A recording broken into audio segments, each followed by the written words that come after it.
Hello there. Last week I hit a milestone which honestly it boggles my brain when I think about it because we hit 1 million subscribers here on my channel.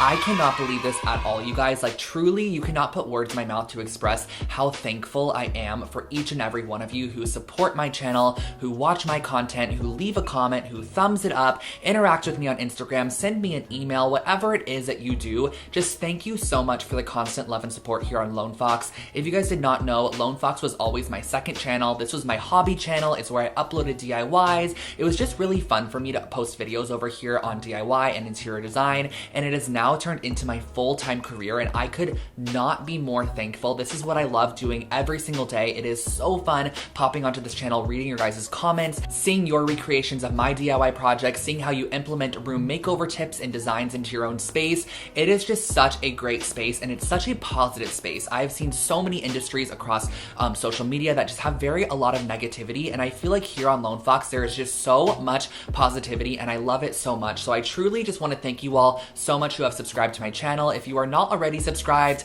hello, my name is Drew. I post brand new home decor and DIY content every single week here on Lone Fox. This intro is definitely going to be a little bit longer than normal just because I have a 1 million subscriber giveaway that I want to talk to you guys about. I also have a little store promo, and then I'm also going to tell you guys about today's video as well because we are going to be sharing with you 100 DIY home decor ideas, which is incredible. But I think I'm gonna go ahead and jump on into the giveaway. I have not done a giveaway here on YouTube in such a long time. I think my last one was when I hit 100,000 subscribers. We're at 1 million, which is crazy, and that definitely deserves a very, very big giveaway. So let me go ahead and dive on into the rules for that. So in honor of hitting 1 million subscribers, I'm going to be doing 2 different giveaways. There's going to be a US domestic giveaway, and there's going to be an international giveaway. And the reason for this is because my prize for the US winner is going to be a full room makeover. I am going to be picking one of you guys, and you guys can tell me which room in your space you want me to fully transform, and I will be purchasing absolutely everything you need. I'll be purchasing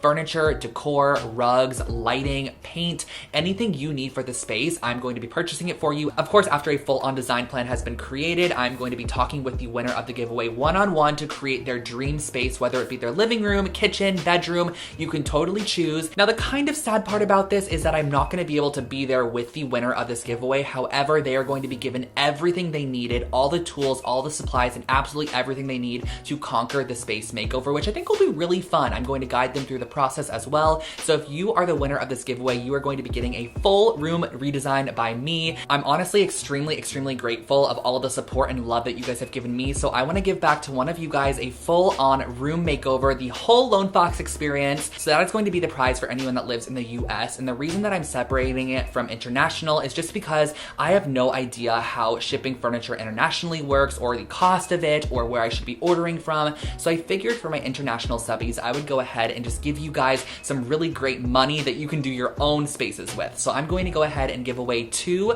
$500, not gift cards, but just like literal cash. So I could send it to you on PayPal, on Venmo, wherever it is. I'm going to be sending you guys $500. There are going to be 2 winners that receive $500, and then there's going to be 5 more winners that receive $100 a piece. So 7 winners for the international giveaway. Now, how to enter, it is so super simple. All you have to do is be a subscriber of my channel. So make sure that you click that red subscribe button on my channel. Also click the bell icon next to the subscribe button. So if you're already subscribed, but you don't have that bell icon clicked, make sure to click the bell icon. That way you are notified when I upload brand new videos. And then what you're going to want to do from there is actually click the link in the top of my description box. There's going to be a link for US domestic giveaway, and there's also going to be a link for international giveaway. Basically, this is just going to take you to a sub page over on Rafflecopter, which is a website I use to kind of host my giveaways, and it just allows you to enter your email, and that's how you can enter. It just makes it so much easier for myself to keep track of everything. It also gives you guys a couple of additional ways to enter as well,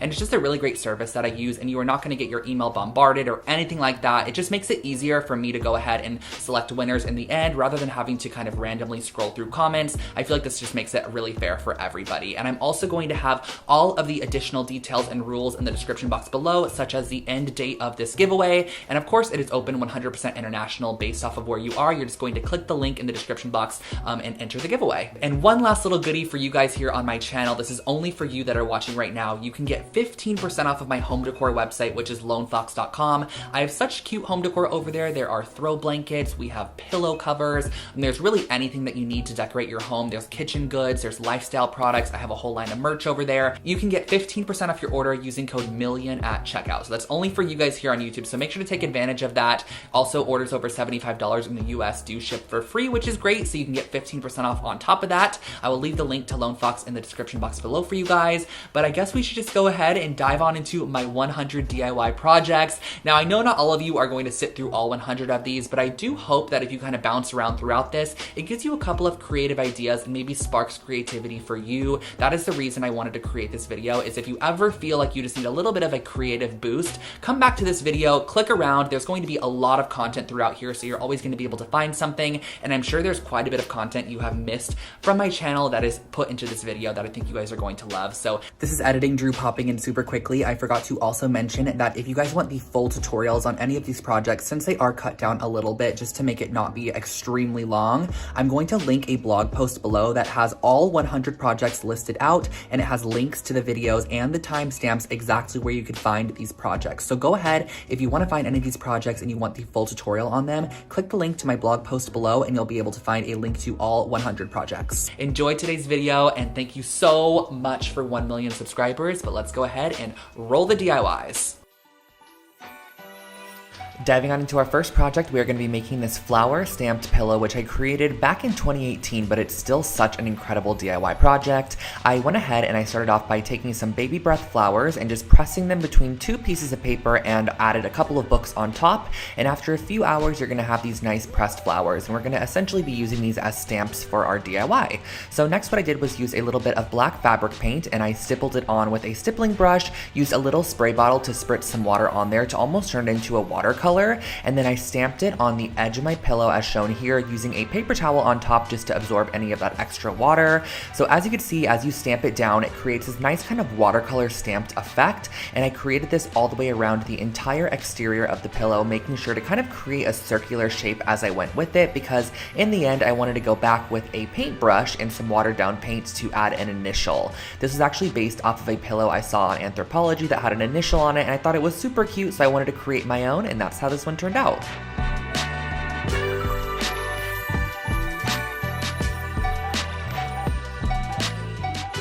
This next project is actually my first ever IKEA hack I uploaded to this channel, and I love it to this date. So I basically ended up using all 3 of these products here. I used the Frocta straps. I also went ahead and used the Alceda braided floor cushion, and also this little stool as well. And the process of creating this is actually super simple. So I just went ahead, I flipped the floor cushion upside down and flipped the stool upside down as well. As you can see, I got this from the As Is section from IKEA. And all you have to do, since I'm using those Frocta straps here, is go ahead and just mount the stool to the base of the floor cushion. Now the underside of the floor cushion has a nice kind of metal wiring. This allows you to intertwine your strap throughout and just strap it however tight you would like. And I also love how this project is totally reversible too. So let's say in the future you don't want to use this as a side table anymore, you could simply undo the strap and you still have all of your components that you originally started out with, and that finishes off this table.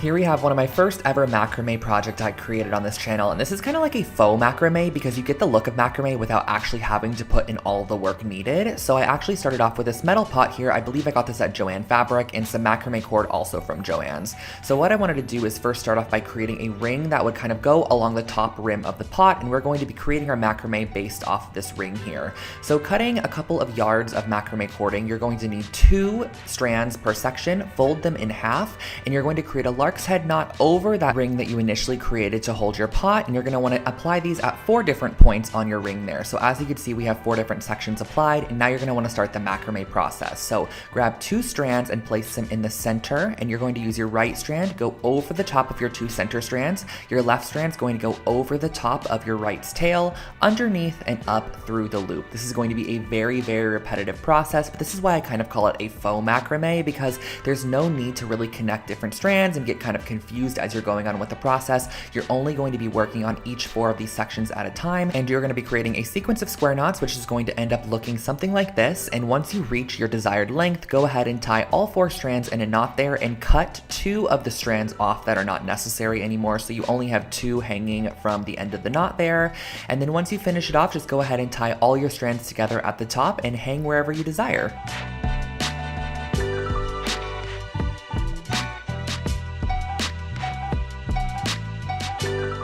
I'm a huge fan of taking Polaroid photos, but I never really know how to display them, so I figured we can create this really fun interchangeable Polaroid display. So I went ahead and used this wood sign and a couple of these bags here to create this. So the wood sign is from Michael's Craft Store. I went ahead and painted it white to start, but you could stain this, you could paint it black, however you want to go along with it. And then at the top, I went ahead and screwed in one of these little hooks here, which are traditionally used for picture hanging or hanging plants from your ceiling. And then I went ahead and grabbed my 3x4 inch bags, punched a hole in the top there, and you can slide your Polaroids inside, which really allows you to interchange them and kind of display them as you would like to. You can also add a ton of bags to this. You can have like 10 to 15 bags hanging from the hook that have lots of different Polaroids on them, so you can kind of flip through them and see all of your memories in one location.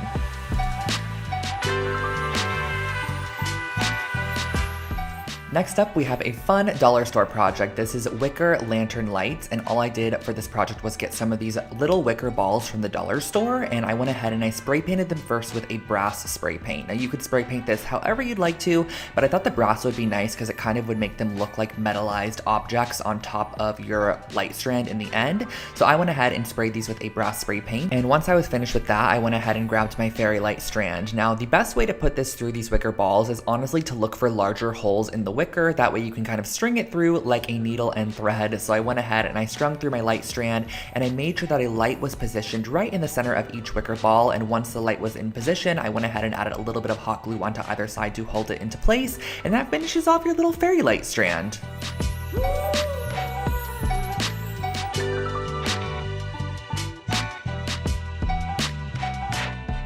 I have created so many throw blankets over the years, but this was an IKEA hack that I really love. It's so simple and easy to transform any blanket. So I went ahead and started off with a simple knitted blanket from IKEA, and I also got some chunky yarn and a large yarn needle as well. This just makes the process so much easier. So I went ahead and just strung my yarn through the yarn needle, and literally all you have to do for this project is create a nice chunky stitch along the edge just to add a little bit more detail to a basic blanket. So I went around, stitched the edge as shown here, and once you reach the corner, you're just going to want to make sure to also apply a stitch into each corner, kind of pivot it 90 degrees and work in your new direction. Now you can totally customize this and make your stitches as long or as short as you would like to. I feel like I made mine probably about 1 inch to 1.5 inches each, but I really love the kind of ununiform look of the stitches. I feel like it adds a nice handmade quality to the piece, and once you reach the end, you can snip it off and enjoy your throw blanket.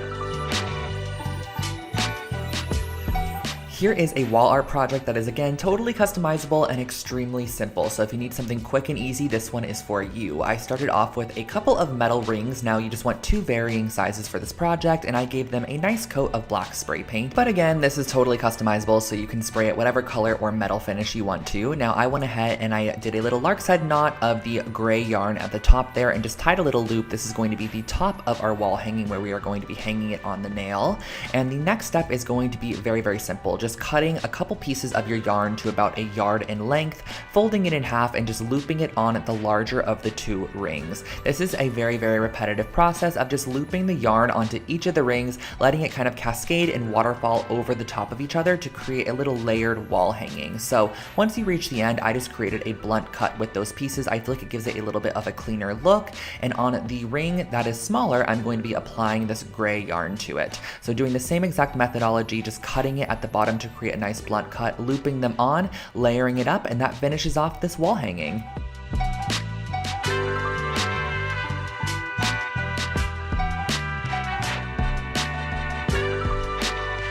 I remember this copper and concrete jewelry stand being a huge hit on my channel, so I'm really excited to kind of be reliving it right now. So you're going to want to go ahead and get a couple of copper pipe pieces along with some concrete and a mold that you're going to be using for your concrete. So I just used some simple concrete mix. You guys all know that I basically suggest the pre-sifted one that comes in the 10-pound bucket. Back then though, when I was creating this project, I did not know about that. So now I do. I highly suggest that one. I went ahead and mixed up some concrete, poured it in the bottom of an oatmeal container, and then went ahead and placed one of my probably about 8-inch tall copper pipes on the inside there. You're going to want to go ahead and let that dry fully overnight so you have a nice base for your jewelry stand. The great thing about concrete is it's pretty heavy, so it's going to weight it down and allow you to apply really whatever you want to the stand. So I'm going to go ahead and just use E6000 to kind of conjoin the copper pipes together, but I went ahead and kind of placed this little T-shaped joint right there, and then I also added some E6000 on the inside to place in one of my copper pipes as well, which is is going to be the crossbar. Just let this cure for a couple of hours to the next day, and that finishes off your jewelry stand.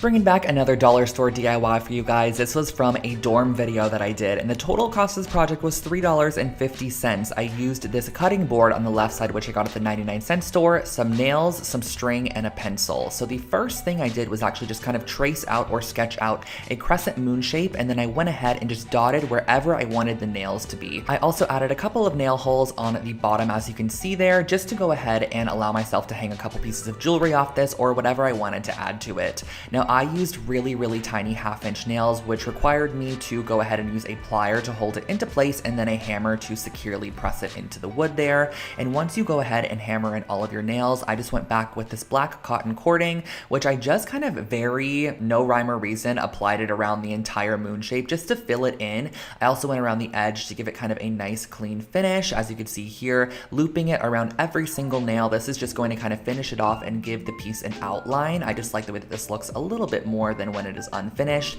and that really finishes off your jewelry hanger.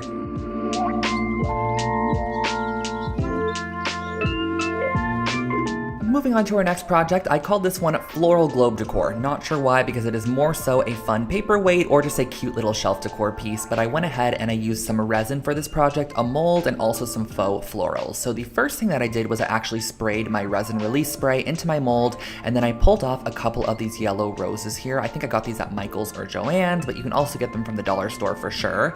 So I pulled off a couple of those along with the leaves, and then you're gonna want it to mix up your resin. So the resin is super simple. It is equal parts of the resin and equal parts of the hardener. Just make sure to stir each one individually for about 2 minutes each, and then mix them together and stir for about 2 minutes as well. So as you can see here, I'm just mixing it up, making sure it's nice and incorporated, and then you're gonna go ahead and mix them together. So just pour one of the cups into the other one. The resin is now going to start its process of chemical reaction, I guess you could say, and you're going to pour that into your mold there.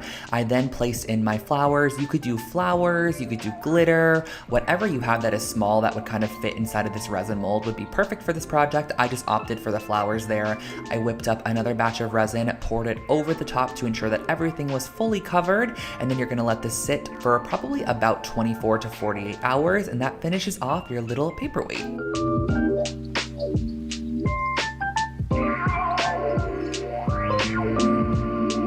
I remember this piece of decor like it was yesterday. This I had in my room for so many years and I loved it so much. It's a little hello framed decor piece, and all I used for this project was some yarn, a little frame, some fabric glue, and some canvas. So I first started off by taking my frame here and I glued it down to my duck canvas. Now this frame was, I believe, from Michael's at the time in their little like finished home decor section, but I got it on sale. I thought it was really cute, so I filled it with the canvas, tacked it down with a little bit of fabric glue, or you can use hot glue, and just cut away all that excess once you feel like it is nice and adhered on there. And next what we're going to go ahead and do is use a pencil to kind of map out the word that we're going to do. I just wanted to do the word hello because I have an obsession with writing that word. I don't know why, I just absolutely love writing out the word hello. So I opted for this mustard yellow yarn because yellow is one of my favorite colors, and I used a little bit of hot glue to adhere down the yarn in the loopy cursive font that I chose, which was my own handwriting. I don't know where I was going with that, but I went ahead and I glued it down in this nice little cursive font, and I just love the way it turned out. It just made me happy every single day I looked at this piece, and you can again totally customize this to have whatever word you want on the inside. It turned out really cute.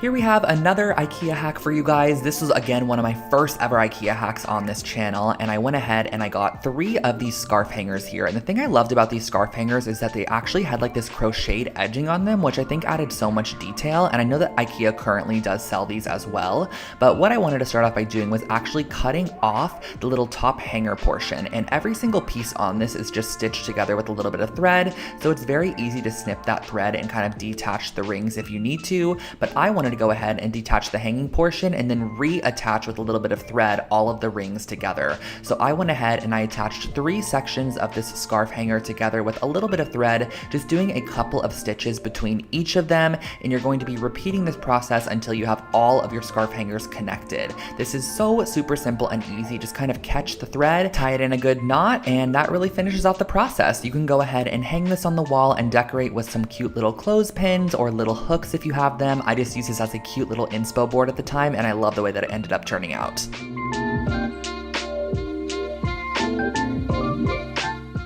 Here we have another super simple macrame project. This is definitely a beginning macrame piece if you're just kind of getting introduced to it, or you want to create a super quick and easy wall hanging. So the supplies that you're going to need is just some yarn, a pair of scissors, and a wooden dowel. So I went ahead and I cut my yarn to about 6 foot lengths of each strand. And for the start of this project, on the very left side, as you can see here, I went ahead and I actually looped 2 pieces of yarn on the start, and then every single section after that, I just did 1 piece of yarn folded in half and then looped onto our wooden dowel.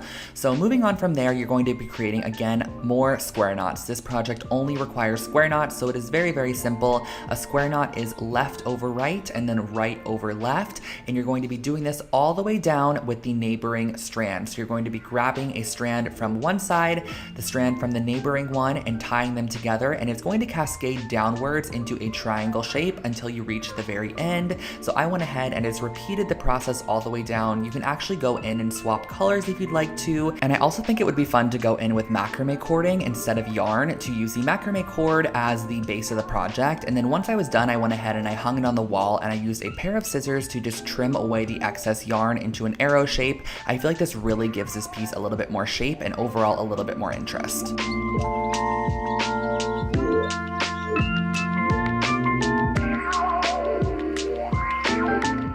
Back to the dollar store projects, this was what I called a memory mobile, and I created this for $2.50. Now, that silver thing looks a little odd, and that is because it is a Let's Party grilling wok. I don't know why I opted for this, but I found it, and I was like, let's go ahead and create something with this item here. So I went ahead and I cut off 2 sides of the grilling wok, and then we're going to be moving on to our wooden clothespins. So these are some small wooden clothespins that I'm going to be using some black cording to tie a double knot right through the center section of the clothespin and cut away any of the excess strands, and then also make sure to leave probably about 12 to 20 inches of leftover string. That way you have a variance that you can kind of use as you're attaching them to your grilling wok. So here comes the fun part. We're going to be sticking our strands up through the holes that are in the wok there, and I'm going to go ahead and glue them down and then cut off any excess tails. So we basically have a ton of these clothespins that are going to be hanging from that metal section there. I think it probably would have been a little bit cuter if I was to maybe spray paint this black or spray paint it brass, but I went ahead and I tied a strand at the top there, which is going to be our hanger. You can clip all of your memories or mementos here, and it just creates a fun little mobile.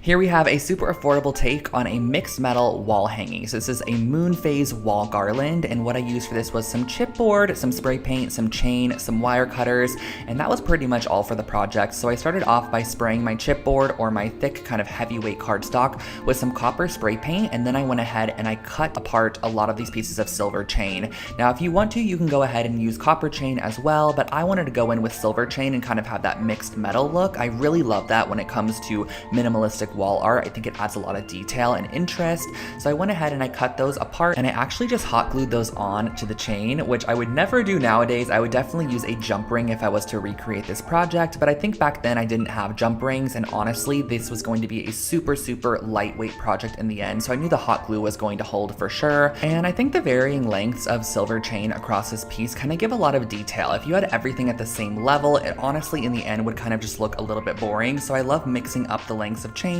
for those vertical sections to make sure that the moons are kind of hanging at different levels once you actually hang it up on the wall. And this is what the chain base is going to look like. And the next step is going to be cutting out some moon shapes. So you can totally print out some shapes if you'd like to, or you could freehand them like I did. I just kind of penciled them onto a piece of paper, cut them out. I love the organic look of it, and I just glued them on with some hot glue, and that finished off your wall hanging.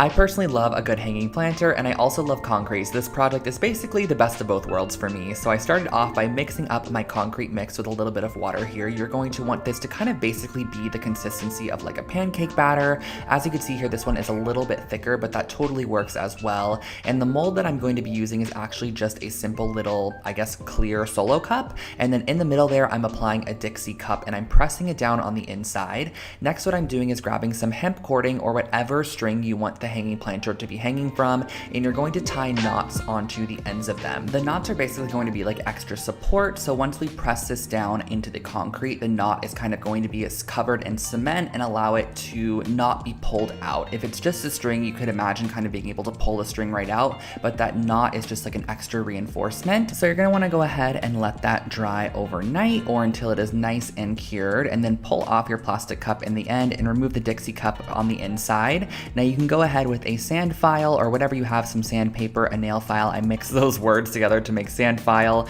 to sand away any excess concrete. Tie your strings into a loop at the top, and that finishes off your concrete planter. Now this next project is actually one that was inspired by anthropology. I bought a wall hook a while back and so many people were like, can you please like recreate this on your channel? And so I did. I basically found this wooden wall hook blank from Michael's or Joann's, some craft store, and I ended up spraying it with my brass spray paint so it had the similar brass look to the anthropology piece. And then I went ahead and Googled the constellation for Leo. That is what I personally am, but you can totally change this up for your own star sign. I just did Leo for myself, and then I went in with a little bit of black acrylic paint and just dotted this on wherever the stars were in that constellation. And then I connected them with some lines and just kind of cursively wrote Leo at the bottom. I guess it's kind of lucky that I'm a Leo because I didn't have to write that much. And then around the edge, I went ahead and I just did a little dotted kind of pattern just to add a little bit more detail, and that finishes off your wall hook. This brass mirror here is one of my favorite DIYs I've ever created. I've actually done a couple different versions of it on my channel throughout the years, and it's just such a fun project to create. So all you're gonna need for this is actually some artificial flowers and a mirror of choice. So these artificial flowers are just from a craft shop. You can get them at the Dollar Tree or Joann's, Michael's, wherever you wanna get them from.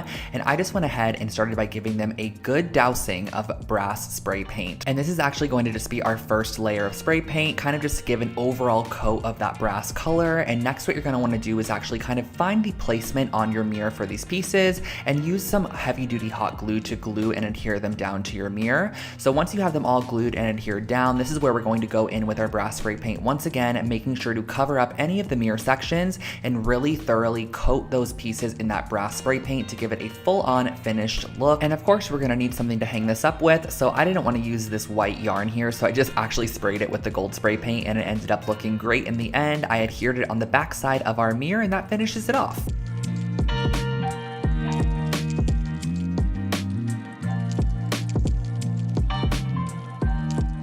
I'm sure we've all seen these mesh trash bins at the dollar store, at Walmart, at Target, wherever it might be, but they're always not the cutest. So I want to share with you guys how you can add just a little bit of faux leather to this piece to make it more rustic and overall just cuter in the end. So the first thing that I did was I went ahead and I marked 3-inch wide sections and then drew a line to create a 3-inch wide strip that I could then cut with my scissors, because we are going to then go ahead and fold over those raw edges into the middle. So we're going to be ending up with a 1.5-inch wide strip of this leather material.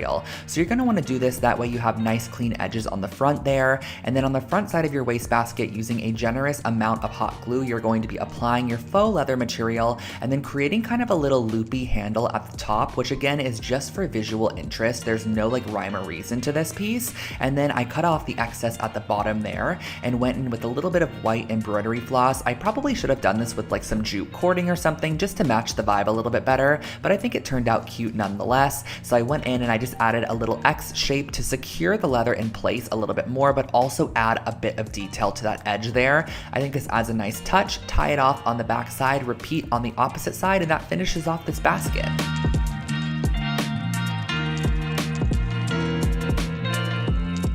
This chunky tassel blanket is one of my favorite throw blankets I've ever created. I actually still own it to this date and style it all the time throughout my apartment. So I started off with this blanket base, which was actually from Target, and then I went ahead and I grabbed a couple of yarns that I thought that kind of complemented the blanket, and I cut them into 12-inch long sections. And you're gonna want a ton of these to create a ton of different tassels along your piece. So I'm using a really chunky wide crochet hook to go through the knitted section of this blanket, and I'm going to then go ahead, fold my yarn in half, and pull it through the loop that we created with our crochet hook. So you're gonna pull through all those strands of yarn. Once all 3 of them are pulled through, you're going to then go ahead and pull the tails through that loop, and that finishes off your first tassel. Now, to determine kind of the pattern you wanna go with or where you want to apply your tassels, you can map it out first if you'd like to, but I just went ahead and did chunks all around the blanket, making sure that I had kind of like an even spaced amount of chunks of different colors of yarn that just add pattern, texture, and dimension to the piece. You can also just go around the edge and do like a tasseled edge if you want to, but I just wanted to mix up the yarn, so I did a variant of white yarn. I also added in some that had these gray kind of flecks throughout it, and then in the end I just created these little tassel sections on the blanket, which just kind of give a little bit of detail.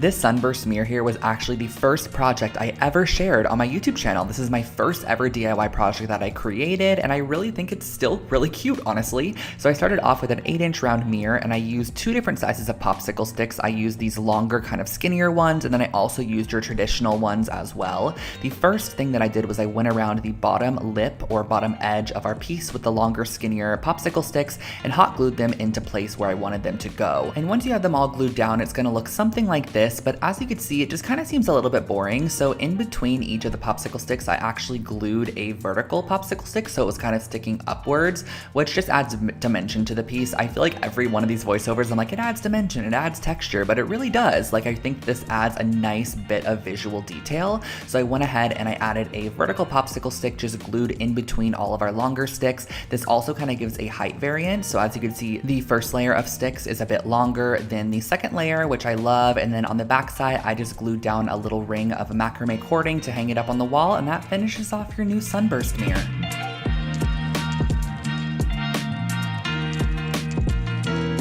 Creating a concrete coaster set is actually extremely affordable and not as hard as it looks. All you're going to need is a couple of solo cups, some concrete mix, some water, and a hot glue gun. So the first thing that we're going to be doing is actually cutting the top rims off of our solo cups and creating our very own mold. And I'm going to be gluing down the top of our solo cups to the notebook cover there. So we're basically creating our very own mold. So next, what I wanted to do was mix up the concrete and pour it into the mold that we created. So you're just going to tap that in, making sure that you added enough hot glue around the perimeter of your mold to where the concrete will not seep out at all. Let that cure overnight, and once it is fully cured, you could basically demold your new set of coasters by pulling off that notebook cover, and this is what they end up looking like. You could sand the edges with a nail file or a little bit of sandpaper to give them a nice finish, and that's the finished project.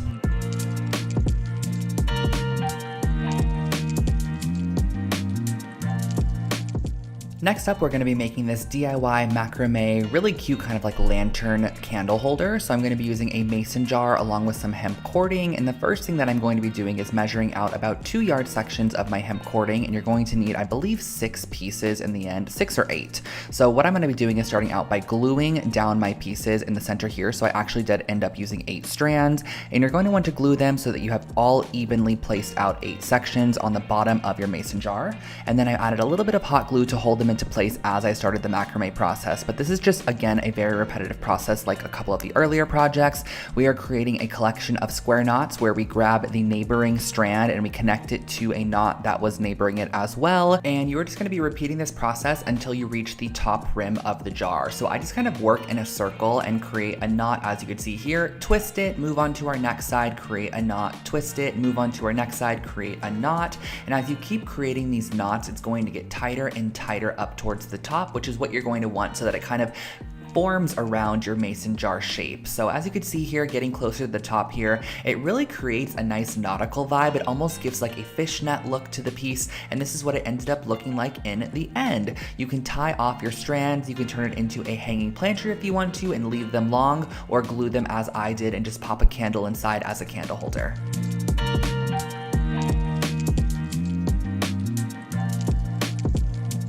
Cork is another really fun material to work with, and it's also super affordable. I got these cork sheets at the dollar store, and I wanted to turn them into some geometric wall decals, which you can just use as wall decals if you'd like to, but you can also actually pin things into them and use them as kind of like a little pegboard. So the first thing that I did was I just created triangle shapes out of the square shape, and I highly suggest using an X-Acto knife for cutting cork. It is so simple and easy. All you have to do is just kind of create a couple of strokes across using a ruler, and the cork will cut nice and smoothly. So I went ahead and I created these. I also went ahead and created some smaller ones as well, just using 1/4 of the cube. And in the end, I had all these different triangle shapes, which I could then go in and add a little bit of painted detail to. So using a little bit of Scotch tape, I just applied that on the edge there. And this one in particular, I wanted to have a nice little white edge. So I went ahead and I added some white acrylic paint on there. I also painted some fully white as well. And once you're done, you can pull off your acrylic paint and you can just attach these to the wall using some 3M mounting squares, and that finishes off this project. Another super affordable wall decor piece is a pressed flower wall art, and you can make this on a canvas, you could put it inside of a shadow box frame, whatever you want to do, but all you're really going to need is a couple of florals and leaves that you could find out in the garden or on a walk down the street. So as you can see here, I just picked up a random variety of different flowers and leaves, and we're going to be using a bit of parchment paper to press these in between some heavy objects. So the first thing that I did was actually rip off a piece of parchment paper, place another piece on top, and on top of that, I placed a ton of my books from school, or when I was going to school, on top of that. And you're going to want to let this dry for about 2 to 3 full days, or until all the water has been drawn out of the pieces and they are completely dry and flattened, ready for the next step of the process. So as you can see here, I have all these flattened leaves and flowers. And lastly, the next step in the process is just to glue these down to a canvas or some form of frame. So I ended up lining them up. I just thought it added a nice minimal approach to this piece, but you can scatter them around, create patterns, however you want to do it. But in the end, you come up with this really cute dried floral wall decor piece.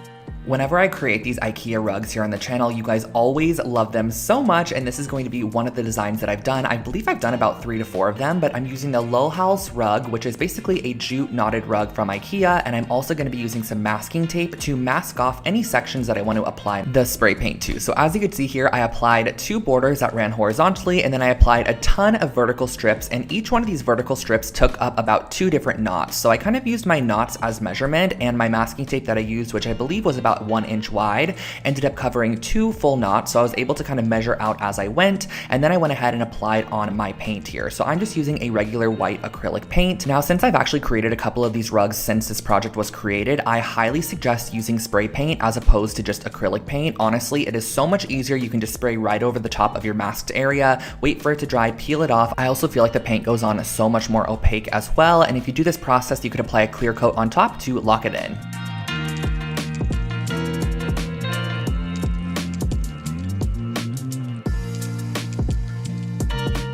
Next up, we are creating a set of felt coasters, which are really cute, and I actually upcycled this Putta box from IKEA. I had this in my stash for a while, and I just never ended up using it for any form of storage. So I was like, why don't I go ahead and actually recycle it and turn it into some coasters and just use the fabric, because I didn't find a use for the actual box itself. So all I had to do for this process was honestly use a ramekin. I traced around the outside of the ramekin to create my coaster size, but you can use whatever you have kind of as a marking utensil. And then I went back in with a pair of scissors and just trimmed around all of the excess, and that honestly, you guys, finishes off this project. It was super simple and easy. I just felt like the material on this was super thick and very durable, so I thought it'd be great for a set of coasters. I also intentionally drew right over the top of the stitching line because I love the detail I added, and I just locked in those seams with a little bit of glue on the edge, and that finished off this coaster set.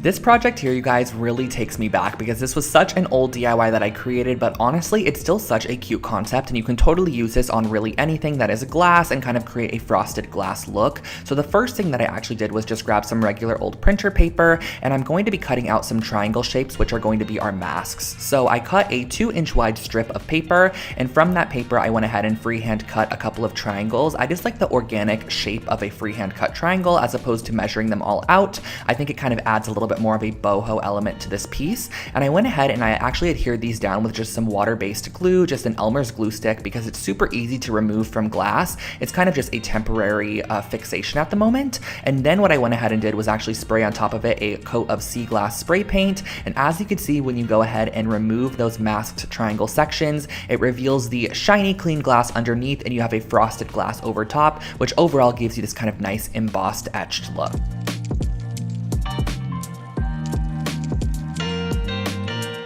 I always actually get requested for a ton of decor that includes like an initial or something that you can customize a little bit, and I love this take on an initial decor piece. I think this would be so cute in an office space. So I actually picked up one of these oversized paper mache letters, which I believe I got it at Michael's, and I also got these kind of balsa wood stick sections, which I'm going to then be tiling on the front of our letter to almost give it a restored wood look, as opposed to making it look paper mache or just painting it or adding to it. I thought the wood really elevated the overall vibe, and it was still a very affordable option. So all you have to do is actually just place the wood on the front side, flip it over to the back side, and use a pen to just kind of mark off the section you want to cut, and use a pair of scissors to simply cut away any excess. And do keep in mind in the end that you can go back in with a little bit of sandpaper if you need to sand away any harsh edges, but once you are done, you kind of get this tiled wood effect that I think looks so stunning in any space.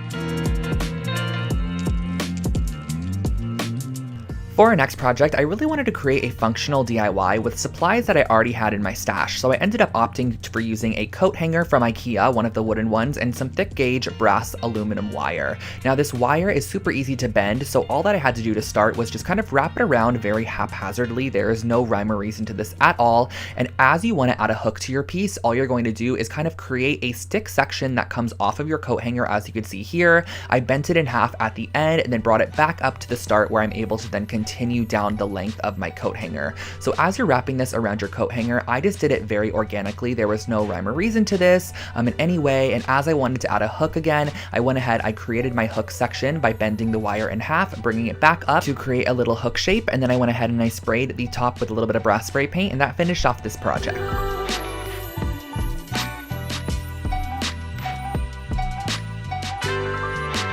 Here is a way to take a simple mirror and turn it into something a little bit more elevated and rustic. So I wanted to turn this into a jewelry holder. So I started off with a square mirror. I also used some balsa wood, some spray paint, a couple of hooks, and some E6000. So the first thing that I did was I cut my balsa wood to be the width of my mirror, and I went ahead and screwed my hooks into one side of the balsa wood on the bottom there. So I went ahead and I screwed in, I believe, about 5 of them, and I used this hammer finish dark bronze spray paint to give this more of a metallized finish, and I think it looked really, really cool in the end. You could spray this or stain it as you would like. And then on the bottom of the mirror, I went ahead and I applied our hook section, as you could see. And on the top of the mirror, I just applied the other wood section just to kind of make it look like it is framed off.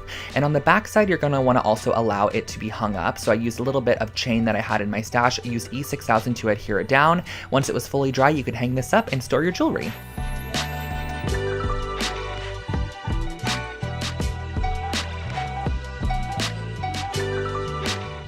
Affordable furniture DIYs are always a hit here on Lone Fox, so I wanted to share with you guys how I created this nightstand from a simple crate from IKEA. So this is the Naglig crate, which you could pick up for about $10 at IKEA, and I went ahead and I started off by just constructing it based off the instructions. You have to just screw all of the elements together, and once they're all screwed up, you have a basic wooden crate. Now on the bottom of the wooden crate, I wanted to add a leg, so I elevated it off the floor with these little wooden trinket dishes, or like little wooden trays that I found at the craft store as well. They're just a simple wood, very similar to the one from IKEA, and I just E6000 these down. You could also use a nail gun if you'd like to, and once you are done, you have a very simple, minimal nightstand.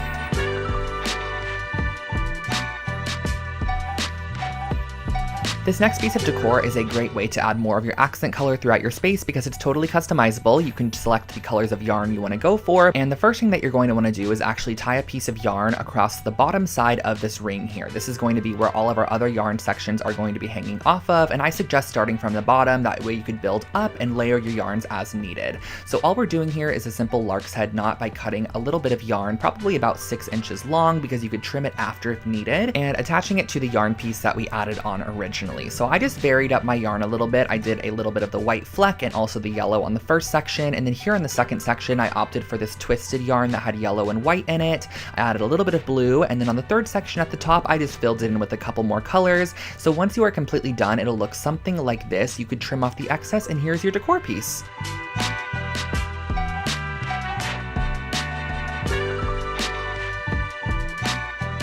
This is a really fun multi-purpose DIY. I created a memento lampshade because lampshades can be a little bit boring, so if you have a basic lamp, especially in like a dorm room or a small space, spice it up with this simple hack here. All that I started off by doing was just painting my clothespins how I wanted them to look, so I think I did a mixture of black and then also just the raw wood as well. All you have to do for this project is literally glue down the clothes clips all the way around the exterior of the lampshade, just kind of spacing them out however you would like them to go, and keep in mind wherever you place a clothespin, you can add a Polaroid or a little memento, and that finishes off this lampshade.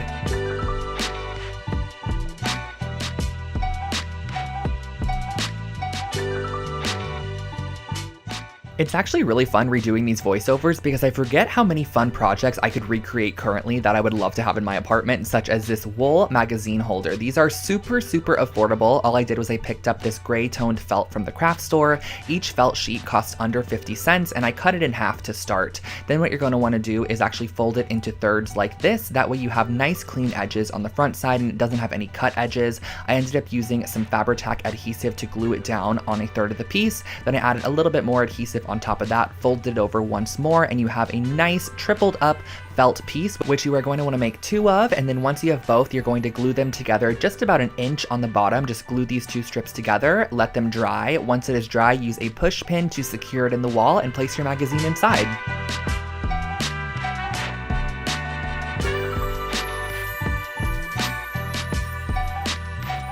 If you love a freehand, very artsy project, this one is for you. I created this as a dorm decor piece a while back, and it is just a kind of moon phase galactic pillowcase. I just used a simple white IKEA pillowcase and some black fabric paint to paint on some stars and moons around the exterior of this pillow. I also added a couple of constellations, and that was all.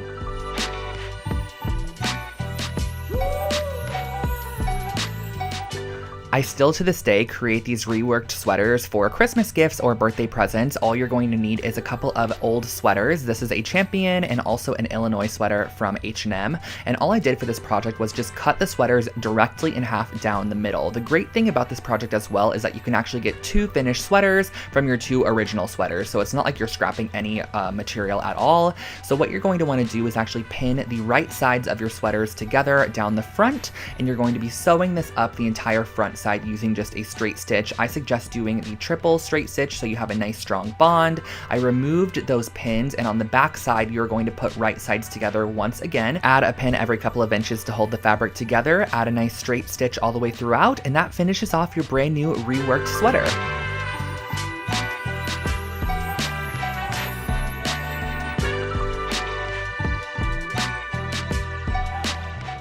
A couple years back, I received a Lalapo candle for Christmas, and it had a really funky kind of hammered metal tin container that it came in, and I wanted to recreate my very own for a fraction of the price. So I found this metal tin here on Amazon, and I literally went to town on it with a hammer, just hammered it all the way around, gave it a very distressed and just unique look. So as you can see, these are going to be our candle canisters.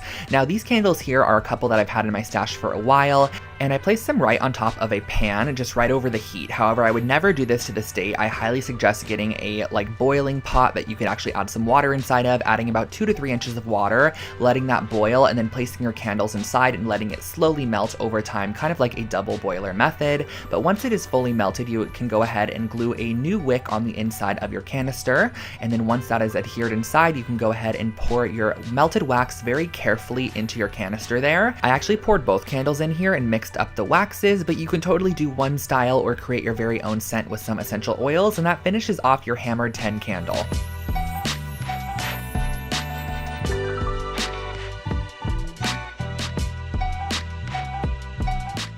This pillowcase was such a fun one to recreate. It was inspired by an Urban Outfitters one that I believe cost around $80, and I knew we could take a simple IKEA pillowcase and create our very own with just a little bit of black fabric paint. So I started off by cutting off any of the tags and using some black fabric paint to paint on the shape of an eyelid, just like a very organic kind of half circle shape. And from there, I went ahead and I added on some eyelashes to this piece as well. If you guys can see, the brush that I'm using has a very flat top, and it's almost the width of of all of the lines that I'm creating, which I just find makes it a little bit easier when freehand painting like this. And there really is no rhyme or reason to this. I know I say that all the time when I'm painting projects like this, but really as you go, you can add to the piece, take away, and if you mess up, honestly, just keep on working on or add it and implement it into your pattern elsewhere so it doesn't really look like a mess up. So I just went all the way around, added this pattern throughout, and that finished off this pillow.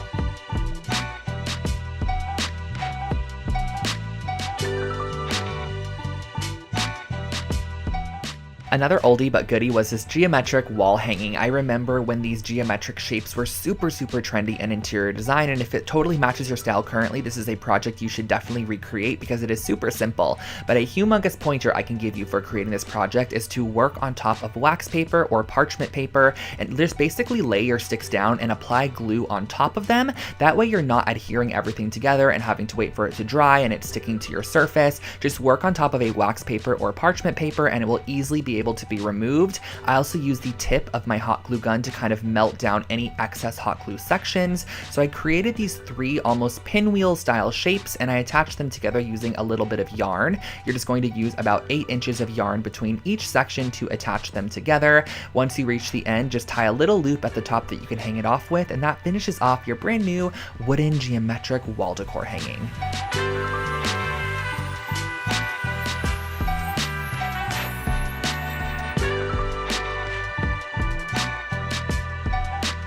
This next project was actually another take on that little wall strap that I created with the wool fabric earlier, but this one is just a wall pocket and it is super simple to recreate. You're just going to need 2 pieces of 8.5 by 11 felt, and on one of the pieces you're going to start by rimming the entire outside, leaving a 2.5 inch section at the top that you're not going to be adding glue to, because once you actually adhere this down, the sides and the bottom are going to be nice and adhered, but that 2.5 inch section you're actually going to want to fold down like this, add a little bit of glue to either side as shown, and fold that down. That way it kind of creates this little pocket flap, lay a couple books on top, and once you're done you could hang this on the wall and add whatever you'd like inside.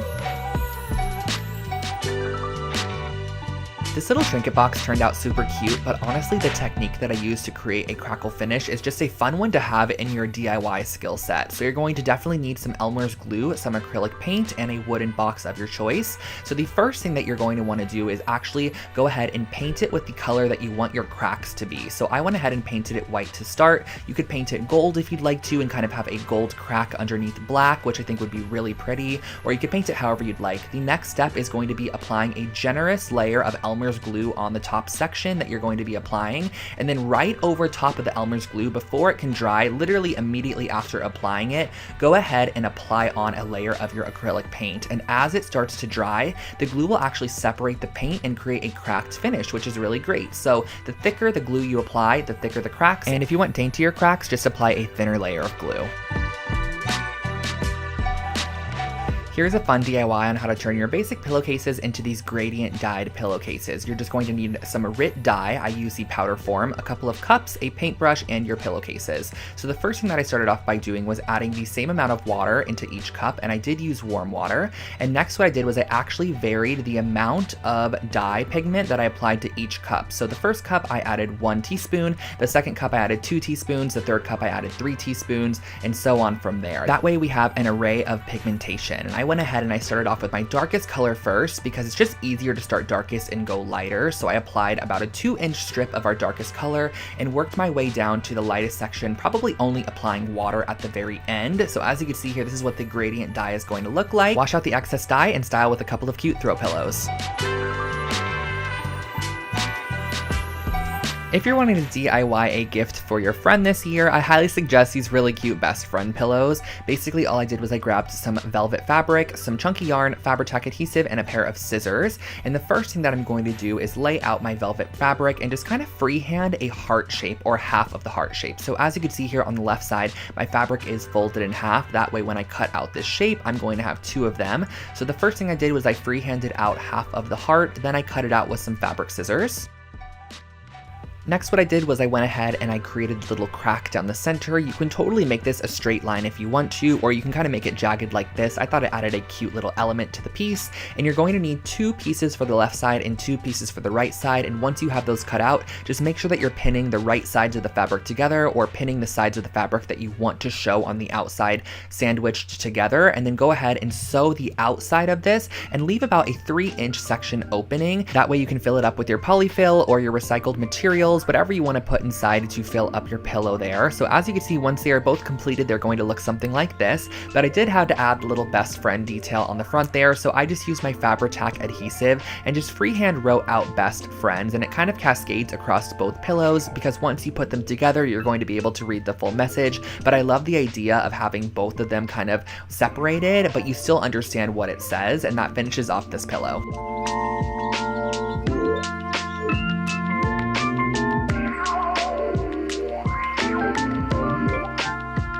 Another super affordable set of coasters created here on the channel were these leather wrapped coasters. Now the supplies are very minimal. All you're going to need is some foam board and also some faux leather material. So the first thing that I did was I cut down the scrap piece of foam board into 4-inch by 4-inch squares. Those are going to be our coaster size. Next, once you have those cut out, you're going to go ahead and just cut out a piece of your vinyl leather or your faux leather and cut it out with about 1 inch to spare on all the edges. That way you can go ahead and apply your E6000 adhesive on the bottom side, press it onto your faux leather material, and then you're going to press that down just as shown here. Next, what I did was I cut off all of the corners. That way we can create a nice clean fold, and I also make sure to leave about 1/8 inch of material on that corner. That way when you fold it up, you get a fully covered corner as opposed to having any of the white show through there. So I just went ahead and I adhered down all of our flaps on the back side, let it dry, and cut out a piece of material to glue over the top of those flaps there. And once you are done, this is your finished coaster set.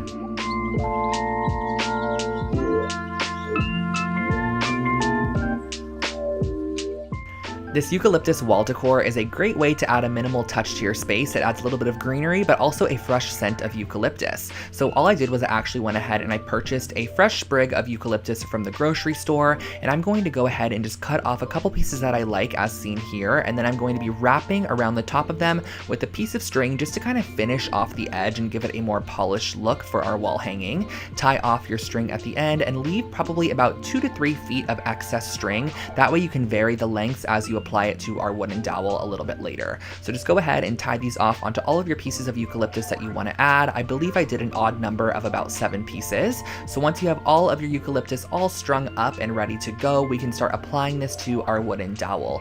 And when it came to constructing the final piece, I just went ahead and made sure that all my eucalyptus pieces were hanging at different lengths, so it just added a little bit more visual interest and not everything was at the same exact level. So I just double knotted these onto my wooden dowel all the way down, making sure they were nicely secured. And once you have them all attached, you can hang it on your wall, and that finishes off your eucalyptus wall hanging.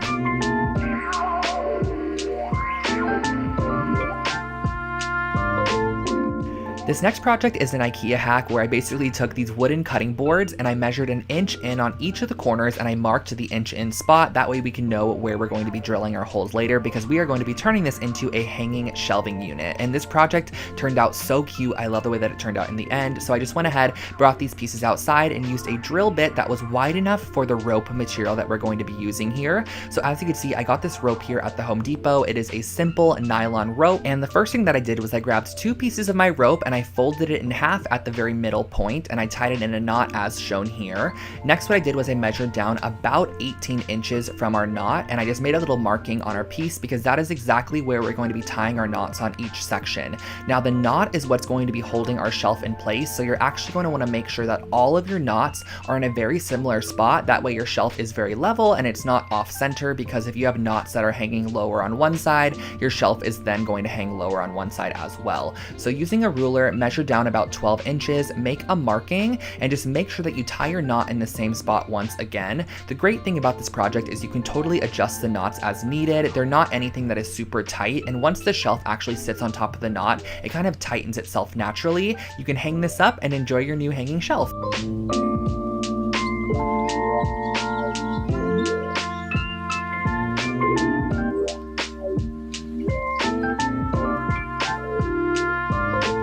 This next project right here is definitely one of my favorite IKEA hacks I've ever created. I actually used this wooden tray from IKEA and this large mirror that I got at Joann's, along with some faux leather material, some E6000, and a couple of wooden blocks. So the first thing that I did was I took my large circular mirror and I'm going to be gluing down some of these little wooden blocks, which are basically just going to be spacers, and just elevating it off of our tray in the back. And if you wanted to, you can totally just adhere the mirror directly down to the tray, but I ended up using these little wooden blocks just to elevate it off the tray a little bit. I just think that it adds a nice bit of dimension to the piece, and it just makes the mirror look like it's actually floating in the center of the tray.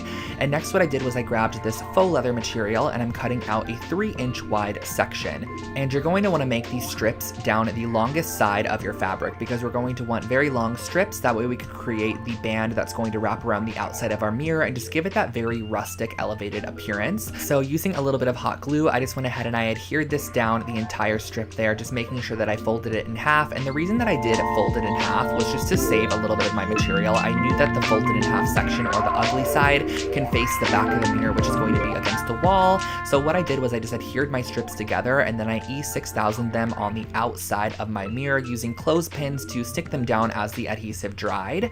Now what we're going to be doing towards the top here is creating this little section, which is kind of like a triangle, and you're going to want to adhere these two strips together there, place a book on top, let it dry, and once it is dry you can hang it on the wall.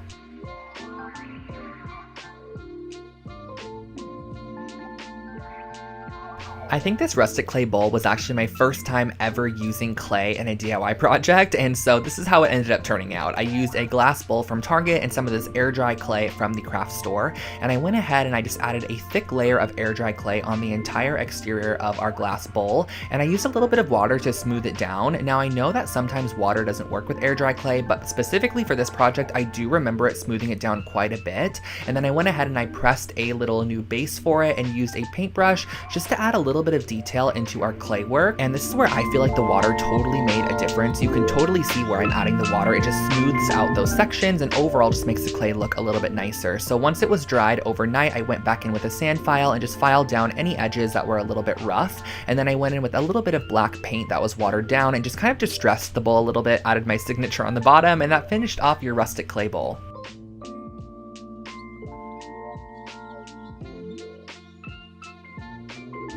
As many of you guys know, I love making throw pillows here on the channel, so here is a geometric yarn pillow that's really fun to recreate. I just used one of the Vigdis pillow bases, some white yarn, some Fabri-Tac adhesive, and some scissors. So all I started off by doing was grabbing a ruler and just kind of creating a couple of geometric shapes on the front side of this pillow. These shapes are kind of just going to act as a basis for our geometric yarn designs that we're going to be creating on top there. So as you can see, for the first one here, I actually cut every single individual piece of yarn all the way across, but as I worked on this pillow a little bit more, I realized that I can just make the yarn kind of loop back and forth, and I was going to be creating a border on it, as you can see here, with a little bit of yarn in the end. So I knew that those would be covered. So I just went ahead and I created these little sections on the front of the pillow, filled them in with yarn, and once they were done, it just reminded me of a piece you would see at Target.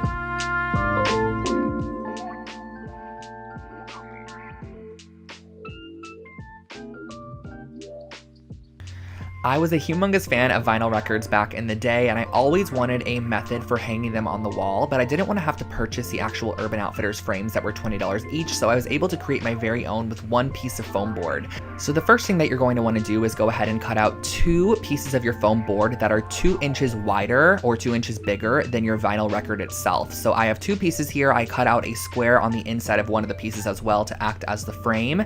Now on the sides here, I cut out these 3/8 inch strips, which are going to act as borders or barriers. And the great thing about using the foam board is that it elevates it a little bit so that you can easily slide your vinyl inside. So I just used some E6000 adhesive and just glued this around the exterior of my vinyl record once it was placed on the inside there. But you do not need to add a piece of this to the top there. That way you can slide your record in and out in case you want to ever exchange it for a different one. So once that was all glued around the outside, I then went ahead and added adhesive to the top of those strips, placed on top my frame section there. So this is kind of creating our shadow box, which you could then slide your vinyl on the inside of. I just wrapped a piece of yarn around the entire exterior inside of the little groove that we created, cut off the excess, tied it in a knot, and I hung this up on the wall, and that was my vinyl frame.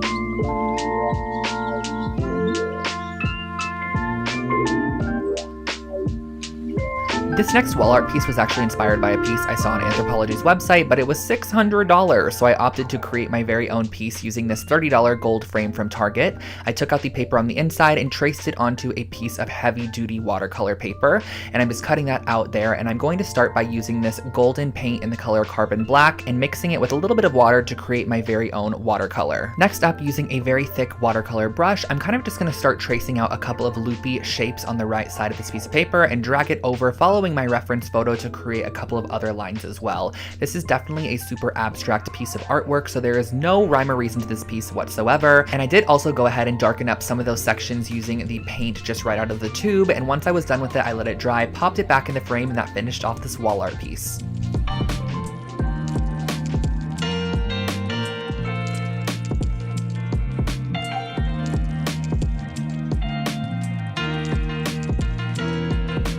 I'm back with one of my favorite materials, resin, and we're going to be making one of my favorite projects, some coasters. So these are some agate coaster molds. You can find these on Amazon if you search agate coaster mold. I also got these dried flowers on Amazon as well, but you can totally dry your own based off of some of the methods that I shared with you guys earlier. But the first thing that I want to do is go ahead and mix half and half of our resin together. So you're going to want to use equal parts of resin and equal parts of hardener. I just find it a lot easier to measure them in 2 separate cups. That way you know that you have equal parts, because if you don't, it's not going to cure properly. So once you do have them mixed up, go ahead and stir it for a couple of minutes and add your glitter. Now, the glitter goes such a long way, you guys. I thought what I added was a small amount, but it ended up being quite a bit. So I stirred it throughout my resin, and then I poured a thin base layer into the mold itself. That way I can just go ahead and start placing in my flowers and give them something to grip to. So I placed them right on top, positioned them into the position I wanted them to go into, and then I filled and topped it off with the rest of the resin material. You're going to want to let this dry overnight for about 24 hours or so, and once they are fully hardened and cured, you can just pop them right out of the mold, and you have these really, really cute coasters. However, I wanted to elevate mine and take them just one step further, so I'm using some of this brass gilding paint. Just go and carefully paint around the edge of these coasters to give them kind of like a metallic finish on the edge. I just think it kind of locks in the design, and that finishes them off.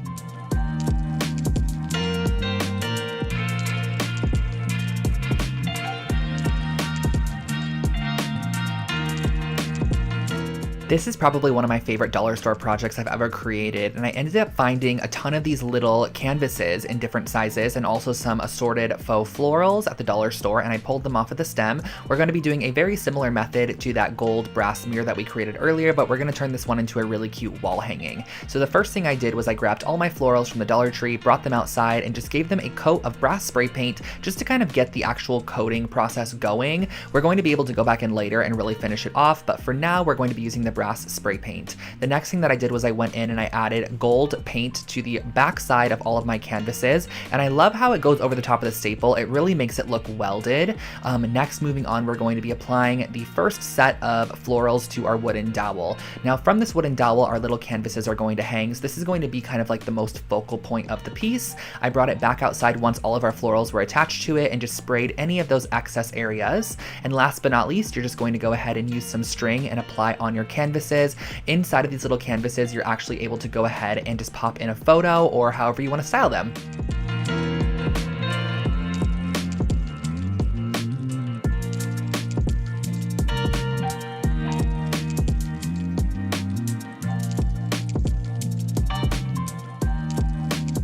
One of my most viewed videos on my channel is actually this IKEA hacks video where I turned this Trampa doormat from IKEA into a really cute, just customized doormat. So all you're going to actually need is some black paint and a paintbrush. And what I'm going to be doing is on the bottom left-hand corner, I'm going to be writing the word hello. So just kind of freehand writing this out. You can totally use block letters or a stencil to help you with this.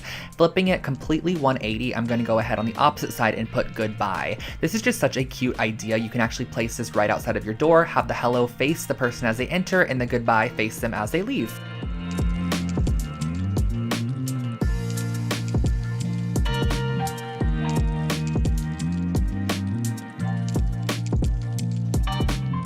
Of course, I had to include a little bit of DIY organization. So I picked up these little folder or paper holders. These are from IKEA. They're just made out of cardboard. And I wanted to transform these into kitchen organizers for my friend James's kitchen. So we ended up going ahead and using some navy blue paper, which matched the color scheme of the kitchen. And I went ahead and just kind of wrote on there what was going to be in each of them. And after I cut them out, I went ahead and added a little white border as well. This is totally optional. You can add it or not, but I just thought it added a cute little touch to the piece. And then all you have to do on the front side of your organizers is just glue them towards the top there, and that finishes off these organizers. They slip nicely into drawers, and you can pull them out whenever you need any of the supplies that are on the inside of them.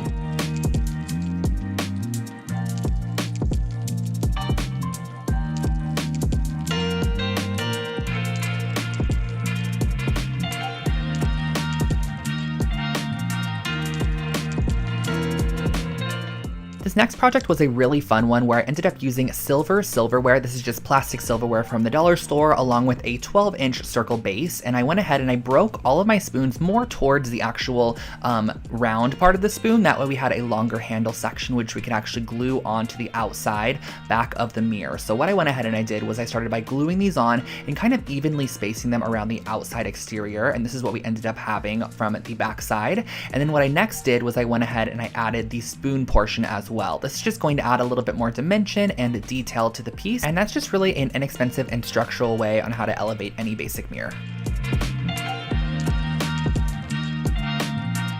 Back into the wall decor and also back into the macrame, we are going to be starting off with a 12 and 14-inch ring for this project, and then I'm going to go ahead and cut out 2-yard pieces of string, which I'm going to then just slip knot onto the top of our 2 rings. You're going to want to have 2 of them to start. Simply cross them over as shown here and do a simple half hitch knot to secure it to the bottom left side and bottom right side of the original knot. So all you have to do for this is just wrap it around once as shown, wrap it around one more time, and then just pull your tail right through that loop that it creates, and that is your half hitch knot.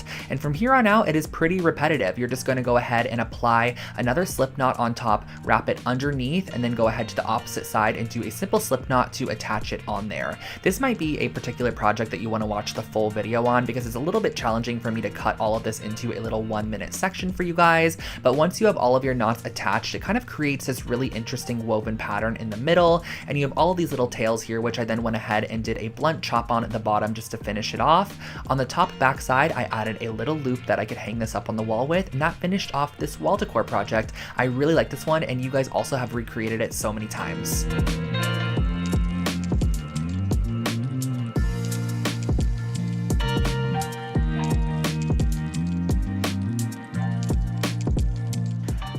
Next, we are heading into some of the aesthetic DIYs that I've done on my channel. I absolutely love creating aesthetic DIY projects for you guys, and I do full videos where I take really trendy pieces and kind of turn them into DIY forms. So the first thing that I'm going to be doing is just rolling out a piece of clay into the shape of a face. I also went ahead and kind of pinched the edges upwards just to kind of give it a little bit of a lip on the edge, and then I rolled out these thin tubes of clay that I used to kind of decorate the face. So I went ahead and created this abstract eye shape that transcended down into a nose, added a couple of eyelashes, and of course we had to add a mouth as well. Once that was fully shaped and kind of in position, I went ahead and baked it in the oven for about 25 minutes or until it was nice and solid.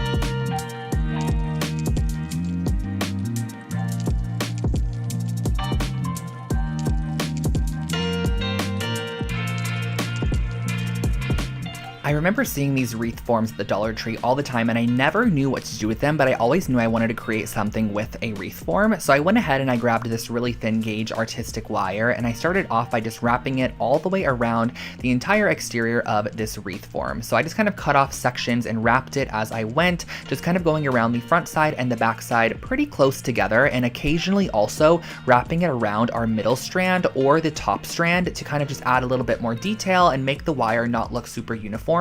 So every now and then I would kind of just wrap it around the middle, or I'd wrap it around the top, and it just added a little bit more interest to the piece. So I went ahead and finished the entire round of this piece, and then I went ahead and grabbed some masking tape, and I kind of just placed it randomly every couple of inches around the frame there, and I went in with my gold spray paint thinking that once I removed it, it would be such a cool mixed metal design, and I just honestly didn't like it that much. So I actually went back with white spray paint and spray painted the full piece white and finished it off with some brass gilding paint around the entire outside edge and also the inner rim, and that finishes off your new picture frame.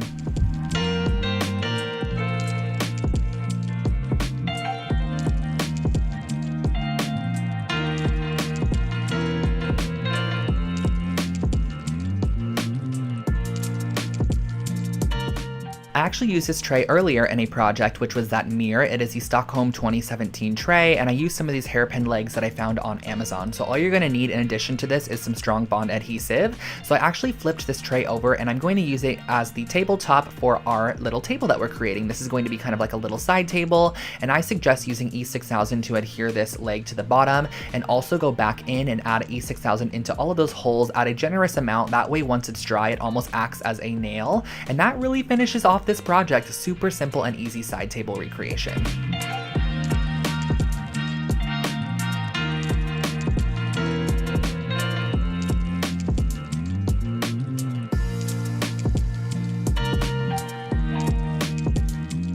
Now this is a super simple way how to create your very own kind of bar cart or little kitchen island section for a small apartment. So I went ahead and I picked up this Mulger little rolling unit, and I realized that I wanted to have it kind of have black accents along with the wood accents that it's originally made from. So I kind of mapped out where I wanted my black to be on top of this little reference drawing, and I also grabbed some of these hooks as well, along with some black spray paint. So I brought all of the pieces outside that I wanted black, and I gave them a nice coat of the matte farmhouse black spray paint, which is my favorite color from Rust-Oleum, and I did it on all of the sides. This was so satisfying to spray paint. I also went ahead and grabbed some of these little wooden trays, which I used on a former project as well. I used them as the legs once again, so just making sure to flip them in all directions and give them a nice generous coat of the black spray paint. And once they have fully dried, you can go ahead and reassemble your entire piece. What I did was I just went ahead and followed the instructions, reassembled it as is, and I just love the details of black. On the bottom of this piece, instead of using the rolling wheels, I actually went ahead and secured on those new legs and added a couple of hooks to the side. That way we could hang on a little cutting board. This was also from IKEA.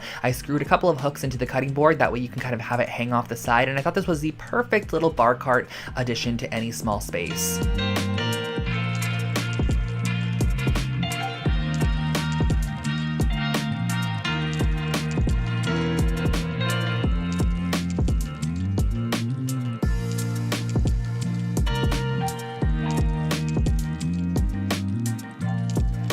For our next project, I wanted to share with you guys how to create your very own knobs using clay and also these really cute photo holders. So the first thing I did was I kind of created a chunky ball, and I just honestly inserted a screw on the inside, and this is going to be a knob for a dresser. I'm going to create a triangle shaped one as well. And then right here, I'm kind of just creating a disc and using a popsicle stick to create a slice down the center. This is going to be our little photo holder or memento holder. So you're gonna wanna go ahead and bake these, and once they come out of the oven, you could just simply paint them as you'd like. I use my brass gilding paint on the round knob to kind of give it a hammered look, and then on the smaller one I painted it pink, added some white details to give it that ceramic vibe, and last but not least I just left the actual picture holder completely raw.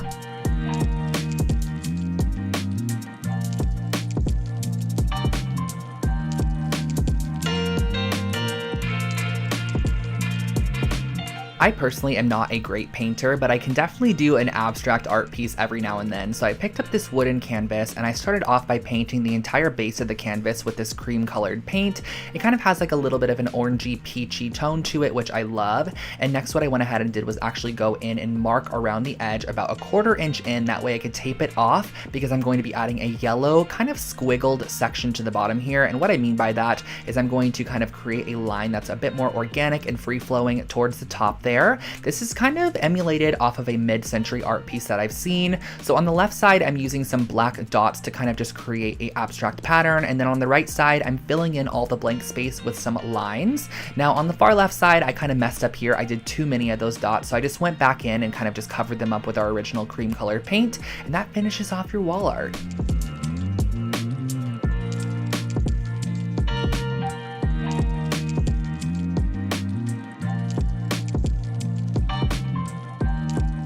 This candlestick DIY is actually one of my most recreated projects on my YouTube channel, and all you have to do for this is actually fill up a pitcher or something pretty tall that you could submerge your full candlestick in with some lukewarm water, and you're going to let your candles sit for about 15 minutes or so.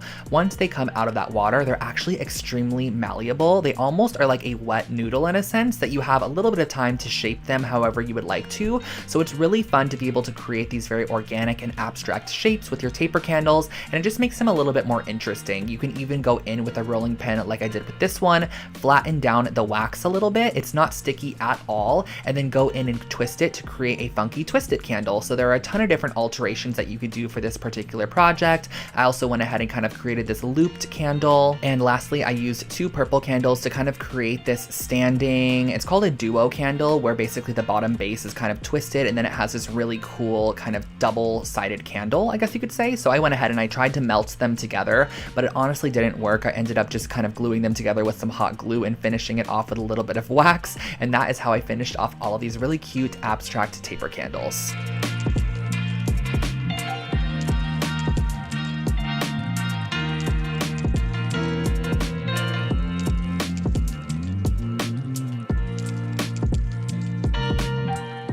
This next project was one that I kind of just did for fun with materials that I already owned. I used one of the little woven macrame baskets from IKEA along with the round circle object, which is this one right here. I've used this in a previous DIY as well. And I went ahead and I constructed it. And what I kind of realized I could do with these 2 IKEA items was actually create a basketball hoop, which sounds strange, but I thought it was really cute for like a little boy's room or something like that. So I went ahead and I cut away the mesh from the bag. So we just had this nice little like layer of mesh that I could then use to create my very own net. So what I basically did to create this net was I went ahead and I added a little dab of hot glue every now and then, and I just adhered it around the actual ring of the little Lindrande piece from IKEA. And once it was fully secured around on the back side, I did adhere it all the way on the back, and I glued together the net kind of on the back side because it was going to be open on the back side. So I glued that together as well.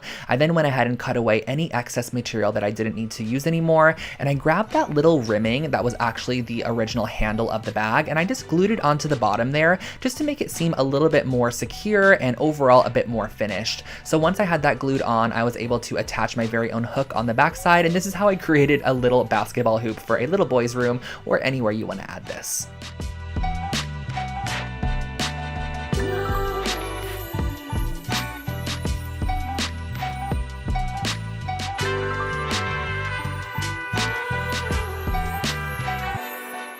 Now this next project was a super cute idea, and I'm going to share with you guys how I would probably do it a little bit differently. So I started off with this plate holder from IKEA, and I cut one side off of the plate holder so that I had the little middle stick sections attached to one side still. So as you can see, this is the piece that I'm going to be using. But something I did for this project, I don't know why I did this, but I just glued it down with some strong bond adhesive when I definitely should have drilled some holes in there and kind of lodged the wood pieces in there so it was a bit more secure, along with some glue as well. Now these shelf brackets I picked up at the dollar store, and I spray painted them with my matte farmhouse black spray paint. And once I had those done, I went ahead and I also sprayed 2 of these little hooks. And my intention for this being used was to actually hang wine glasses upside down on the little dish holder, and then on top you can add wine bottles and anything you want to add on the left side on the hooks.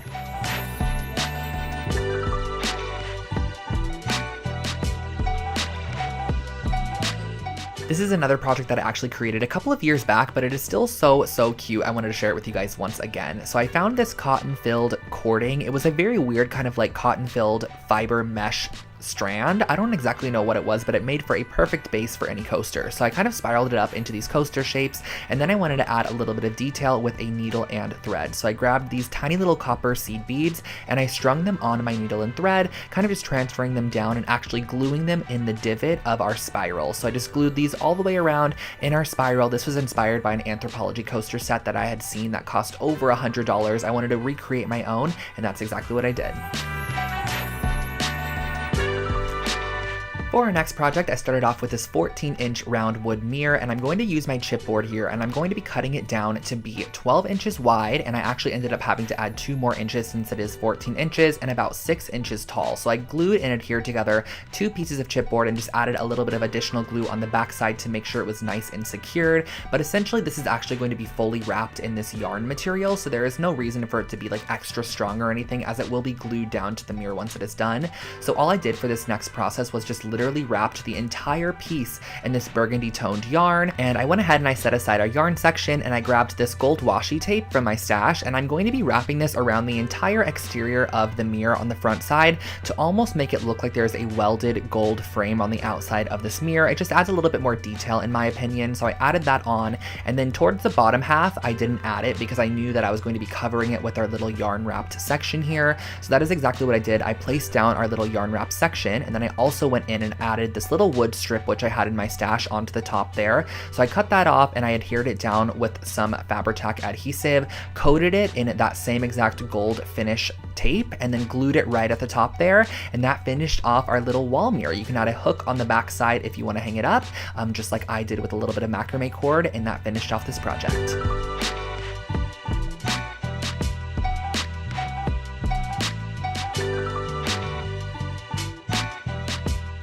This next project blew up on TikTok, and I knew I wanted to recreate it here on my channel, so I actually grabbed 2 different gallons of soda. This was actually just ginger ale gallons, and I went ahead and I cut the tops off with an X-Acto knife, and I grabbed this fairy light pack. Now, this fairy light pack was from Amazon, and if you plan on running this all the time, I do suggest getting one that plugs directly into the wall as opposed to a battery-operated one, which you're gonna kind of have to hide the cord down the wall if necessary. So what I ended up doing was just using the battery-powered one. I'm just gonna use this on more special occasions. So I went ahead and I glued the battery pack on the inside and glued the 2 pieces together, and then I added a string which is going to be used for hanging it up. I suggest gluing down the string first rather than adding the polyfill, because the string honestly is kind of hard to find once you add all of that polyfill, so make sure to add your string first and then go ahead and just apply clumps of this polyfill material, which is essentially what you use to like stuff a doll or stuff a stuffed animal with, or a pillow. I just glued this on around the outside. And a little tip for you guys that I learned from somebody who actually creates these is to use hairspray to make sure that your polyfill stays together. So you can spray hairspray on it as if it's actual hair, and it will kind of make it stay together a bit more.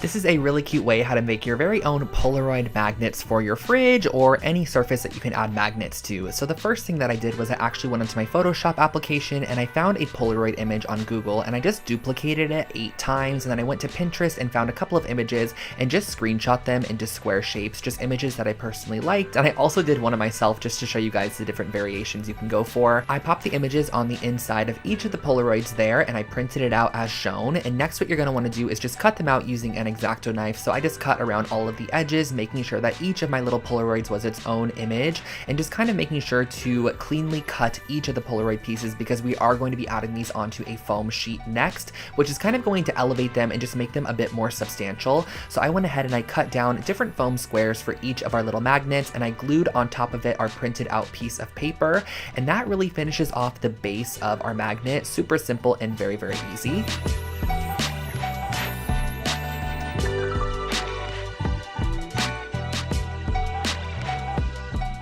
The last step in creating these magnets is just to apply a little magnet on the back side. I just use these little circle ones from the craft store, and you can hang these up on your fridge or wherever you'd like.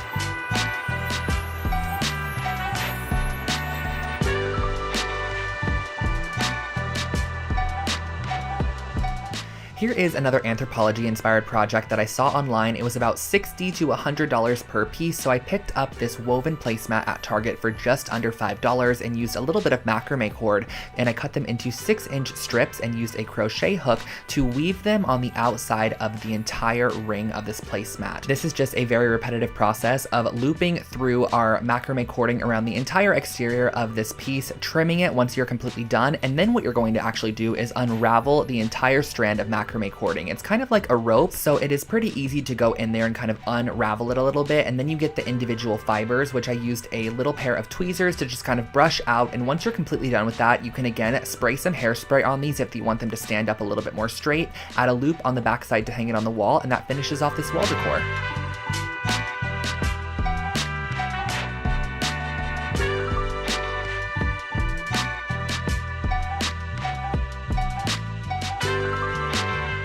This is a super easy hack to make your very own sea glass vessels. So I got a couple of glass vases from the dollar store, and I'm going to be mixing some Elmer's glue with just some basic food coloring to create basically a colored Elmer's glue.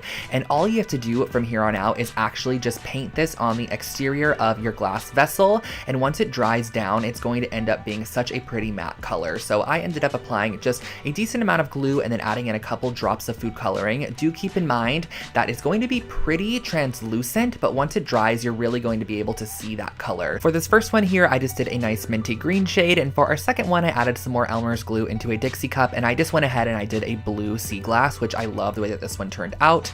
I went ahead and I applied a nice coat on the outside of our vessel, and then you're just gonna let them dry, and once they are dry, they look super cute like this.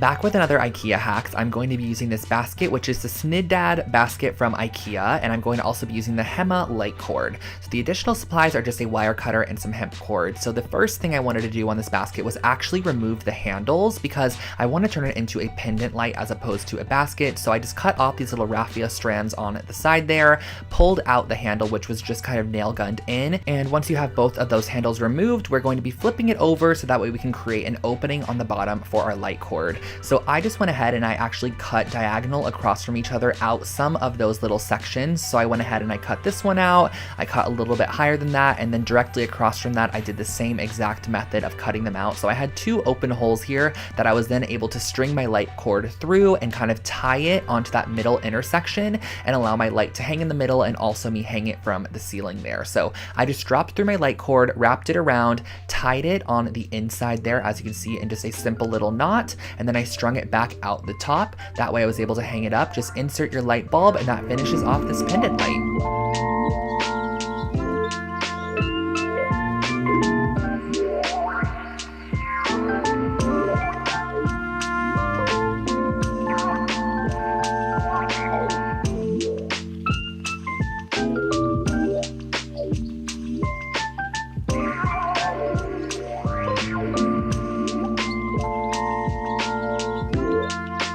When it comes to shelf styling, I love these kind of geometric brass or just metal objects. I think they're so much fun. So I ended up creating my very own using these wind twisters from the dollar store. This is what they look like originally. They are so ugly, but I actually glued a couple of them together to start, and I used a wooden dowel as kind of the base for our little structure. So I'm going to be sticking that through, applying some hot glue, and just hot gluing down our wind twister onto it. But do not worry, we are not going to be leaving this rainbow. We're actually going to transfer it outside and spray the entire thing with a brass or whatever color spray paint you want to put on there. I ended up opting for brass just because I feel like it gave it a very kind of unique and cohesive look. And then of course we needed to create a base for our sculpture. So I got this little wood cube at Michael's, and I'm going to be covering it with some marble contact paper just to make it look a little bit more luxury and high end. And I just kind of did this how you would a present. I just cut off different edges and made sure it was nice and flush. Created another one, just a matte black box to give you guys options so you can kind of see what it would look like. And once I had both of my box pedestal bases, I just drilled a hole down the center of them, which I could then go in and apply the stick with a little bit of hot glue so that our sculptures can stand up. So I piped in a decent amount of hot glue, pressed my stick on the inside, just made sure it was standing upright, and do not worry about this at all. It is super lightweight, so it's not going to topple over, and that finishes off our brass sculptural objects.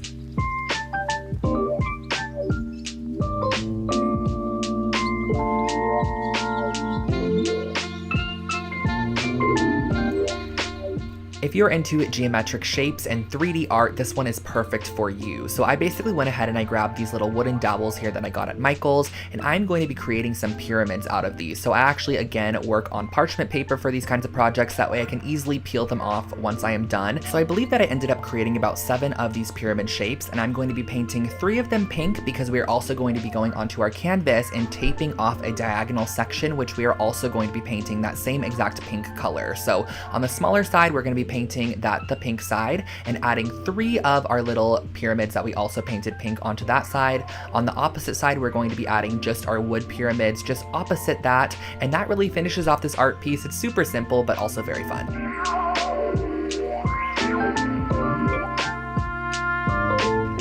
When the moon mirror became popular on TikTok, one of the most requested projects I created was this moon mirror. So I figured I'd go out and grab a circular shaped mirror, some joint compound, and get to work. So basically for this project, what you're going to want to do is kind of map out where you want your moon shape to be on the right side of your mirror there, and spread a decently thick amount of joint compound on that section. I probably did a 1/4 inch, but you can vary it and make it thicker in some sections. I believe that that also gives it a little bit more texture.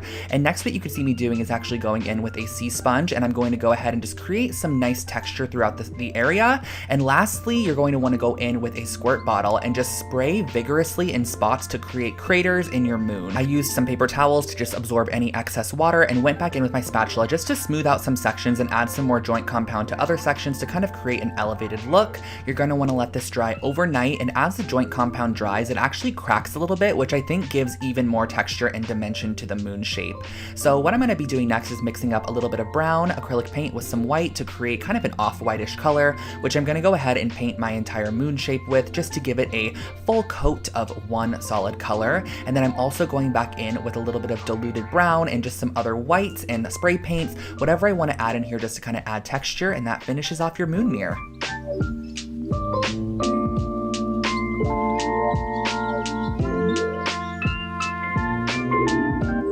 This next project is actually one of the most current projects that I posted on my channel. It is how I took this Ivar shelf side unit and turned it into a blanket ladder. So basically on the inside of the shelf unit, you can see that there are a ton of different holes which allow you to adjust your shelves as you'd like, but I just went ahead and every other hole I actually drilled through all the way to the opposite side because I wanted to be able to add lacing to the sides of this ladder just to give it a little bit more detail than just staining it as is. So that's exactly what I did. I also cut off the very bottom middle post, brought it outside, gave it a nice sanding to ensure that there were no splintered edges and that everything was nice and smooth, and I took out my classic black wood stain and gave it a full coat of this stain all the way around using a foam brush. You could totally apply it with whatever you'd like, a paper towel, a foam brush, and just let that dry outside for a full-on day. I especially say this for the black color because the black one seems to actually kind of bleed in some areas, so the more time you give it to dry, the better. I then grabbed some macrame cording and applied some tape to the end of them. This kind of makes a makeshift needle and just makes it a little bit easier for you to string that cording through the side there.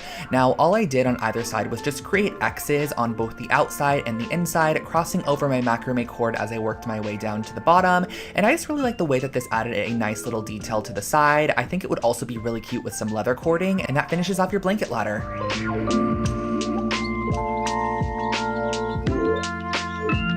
For our next project, we are jumping into something a little bit more intermediate when it comes to macrame. I know some of the earlier projects were a bit more simple, but what I'm going to start off by doing is just cutting some long strands, 6-foot strands, and you're going to need 8 of them. I then went ahead and tied all 8 strands into a knot, and this is going to be our very bottom section, so I suggest that you kind of separate them in sections of 2 and create a plus sign with your macrame cord. Now, what you're going to start off by doing is creating a sequence of square knots once again, which is just right over left and then left over right. That's how you create a simple square knot, and I just made these probably about 2 inches from our base section. So we kind of have this little flower shape. Then grabbing neighboring strands, you're going to do the same exact thing, creating a square knot with 2 neighboring strands about the same distance that you created with your first ones from the center knot, and just make sure that they're as even as possible. This will just make your macrame look a lot better in the end. I placed my bowl on top to get an idea of how much more I would need to macrame upwards, and for this next section, I probably went up about 6 inches and created another square knot here. So as you can see, applying my next round of square knots, and then we're going to be doing a little bit of macrame, which is basically just constant right over left, left over right to create these little sections, and that finishes off your macrame planter.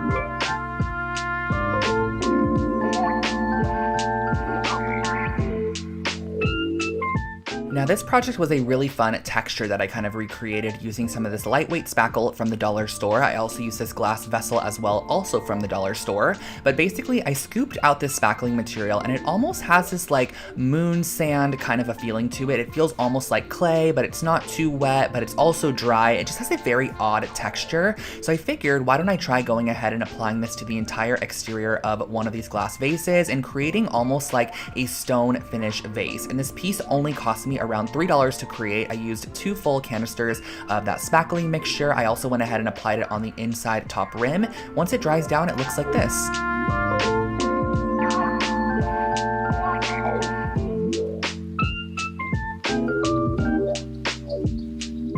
Tiled furniture has been super popular across TikTok and social media lately, but I wanted to downsize it for people that maybe are a little bit intimidated to create their own furniture piece, so we are going to be creating some tile coasters. I got these 2x2 square tiles from a shop in Los Angeles called Floor & Decor, and I cut them out into 2x2 sections to create a small little coaster, and I went ahead and adhered them to a piece of cork board just because I felt like the cork would be a nice material to kind of sit on top of any tabletop, and the tile will not scratch it. So I adhered those down first on all of my coasters, and went ahead and make sure that they were nicely attached, and then cut them out using an X-Acto knife or a pair of scissors.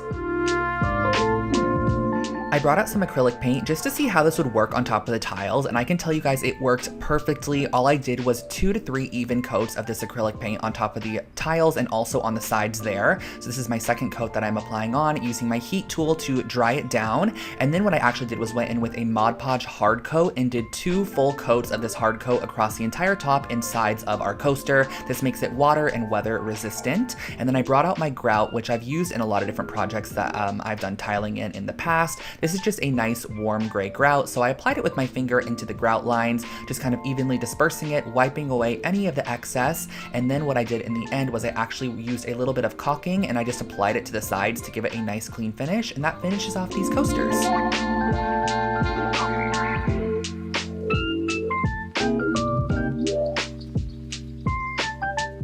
Now here is another project using a joint compound. I'm going to be using a canvas and also a spatula and a couple of acrylic paints. So essentially we are going to be mixing up, and I think this is such an aesthetically pleasing project. It just is so nice to watch it be done. I mixed up some paint with some joint compound to create a very thick kind of essentially paint that I then went ahead and spatulaed onto a canvas. So I kind of wanted to do a variation of colors. There was no rhyme or reason to this, but I think it would be really cute if you had an accent color in your space to do like an ombre. So making it the darkest shade it could be to start, and then kind of working your way towards a lighter shade as you go on. So I just did a kind of variance of different colors, some soft yellows, oranges, pale greens, a little bit of pink, and then just a natural joint compound at the bottom there. You're going to want to let this dry, and once it has dried, you have a cute little decor piece.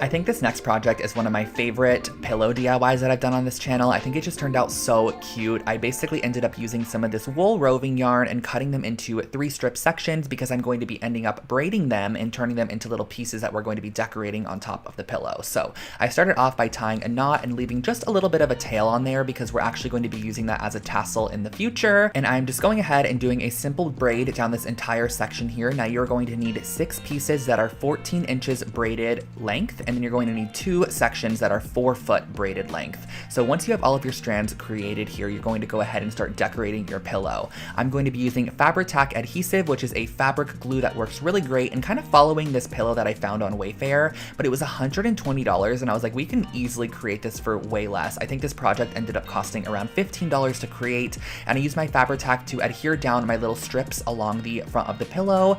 Once I reached the end as well, I went ahead and I just tied them in a knot. That way I kind of had a little bit of a tassel hanging off the side of the pillow.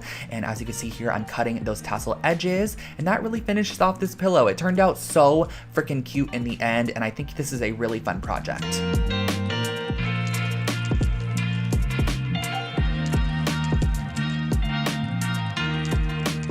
Here is a super simple DIY for a really cute kind of photo holder or Polaroid holder. All I did was I grabbed some white and black clay that I'm going to be using to create the little holders themselves. So I started off by just working the clay in my hands, making it a little bit warm and kind of forming it into a pyramid shape using some dental floss to create a line down the center.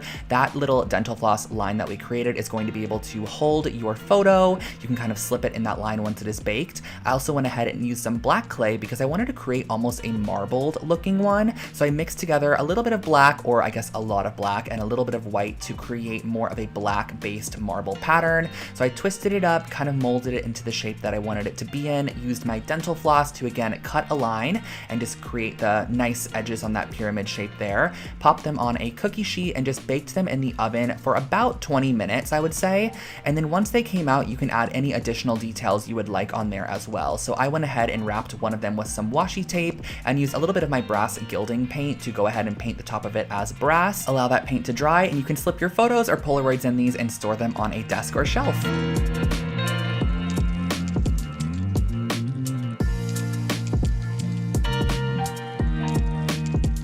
This next project is a shell trinket tray with a little bit of an artistic touch. So I basically went ahead and found these large shells on Amazon, and I'm going to be using the inverse of the shell to create some small trinket trays. On this first one, I'm using some black acrylic paint just to almost create like a Dalmatian spotted abstract pattern. On the second one that I'm doing here, this one's going to be a little bit more funky. I'm kind of following a retro modern pattern and using some pastel tones to map out the pattern on the inside. I'm just doing some horseshoe shapes, kind of some fish shapes, some rings, some lines, some clouds, whatever you have, you can just create them as you would like to. I also went ahead and kind of created this pink ombre shell, and then you're going to want to seal the entire piece, that way it's nice and finished off. So I'm using the same Mod Podge hard coat I used on those tile coasters, going in and just painting the hard coat on the top. I suggest doing 2 full coats of this. Once you have it dried down, you have your finished off little shell trinket trays.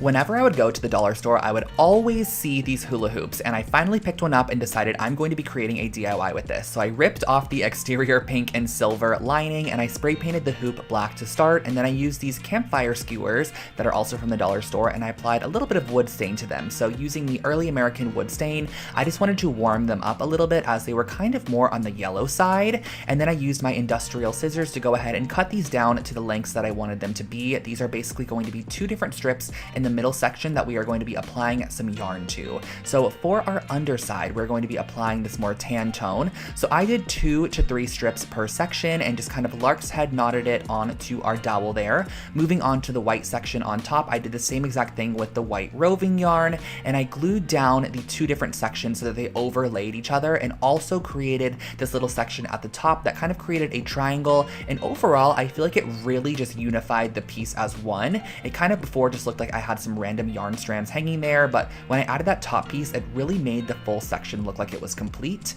I used a little bit of tape and a steamer to go ahead and steam my strands and cut them into a nice blunt cut, and that finished off our wall decor.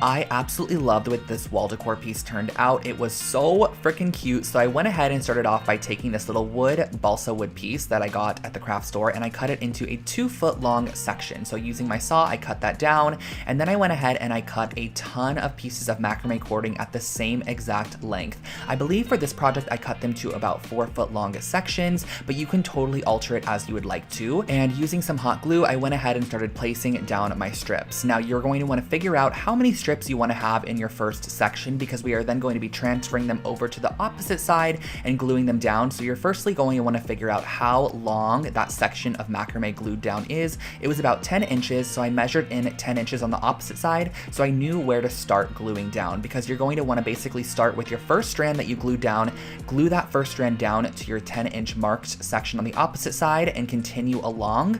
Once you have them all glued down, you can actually bring this over to a dye bath and give it a nice dip dye. So I started off with a light color, kind of dipping it all the way in, adding a bit more dye, dipping it partial way in, adding a little bit more dye, and then dipping it a little bit of the way in. And then once you are fully finished with this piece, you can let it dry, and that finishes off your ombre macrame wall decor.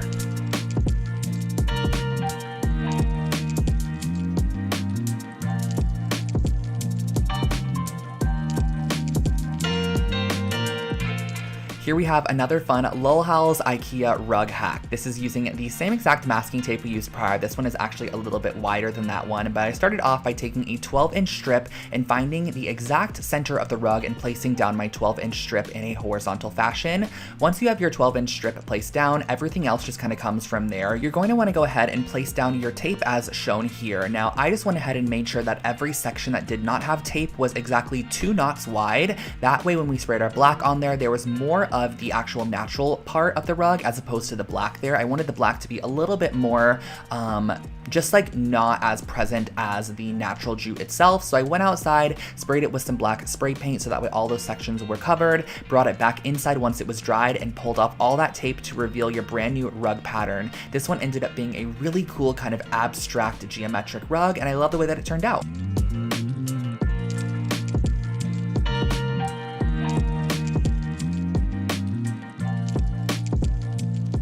This was actually a project that I created out of need for this specific piece. I really wanted a cement tissue box holder, so I decided why don't I go ahead and create my own. So I went ahead and I mixed Mod Podge with cement mix. So my reasoning behind this was I felt like if I was just go ahead and mix up the concrete as you normally would with some water, it would probably just fall right off the exterior of our tissue box holder. So I went ahead and I mixed it up with Mod Podge to kind of create more of a pasty glue material, which I was then able to brush on top of this raw wood box, which I found at Michael's craft store. So I went ahead and I started by painting a generous coat of our cement paint on the outside here. I think this is a really great technique too, because you can really give anything a nice cement coat finish, like whether it be a table lamp or something thrifted, you can actually give it a pretty decent cement coat with some Mod Podge and some cement powder. Just let it dry and you're good to go.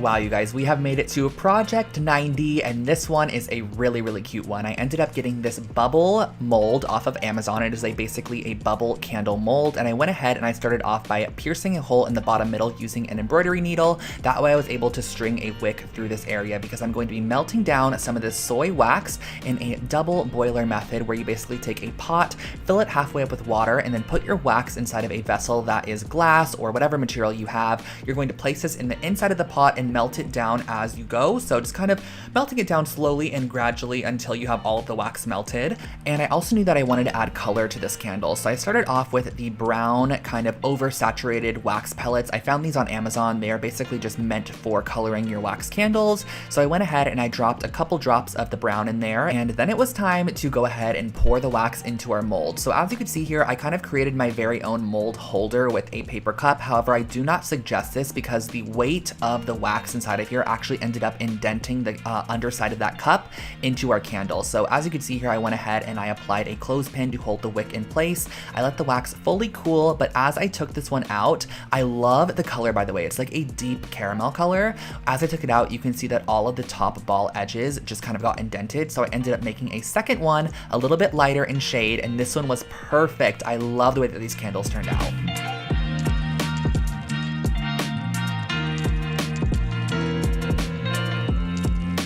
This next project is one that you might not believe is a dollar store based project, but it really is. I got this outdoor wooden picket fence from the dollar store. It was $1.99, and then I went ahead and I used my jigsaw to cut off all of the kind of pieces that were sticking off of the middle section, so you're ending up with a piece that looks like this. I then went ahead and grabbed some sandpaper just to sand down any of those cut edges to ensure they were nice and smooth, and I brought out once again my classic black Varathane wood stain to give this an entire coat of this classic black stain. Now, the thing I liked about this piece in particular is I think it had a finish on it, so it kind of didn't soak in some of the stain, but it allowed you to see some of that wood grain a little bit better, which I loved. So I soaked this piece of raffia cane material in water for about 20 minutes, and then I cut it down to the width of our piece. I'm going to be stapling this to the back side so that you can actually see that woven cane through the little openings on the front side. So using a staple gun, I stapled all the way across the bottom there. I then pulled it taut and stapled across the sides and across all the little middle posts as well. And then on the front side of this piece, I went ahead and I used a drill with a really small drill bit to create a pilot hole for all of our little hooks to go into. I thought this would be such a cute jewelry holder in your bedroom. I feel like it looks super elevated, or even a key holder by your front door. So once you're finished screwing in those hooks, you can just go ahead and hang this wherever you'd like to use it, and that finishes off this project.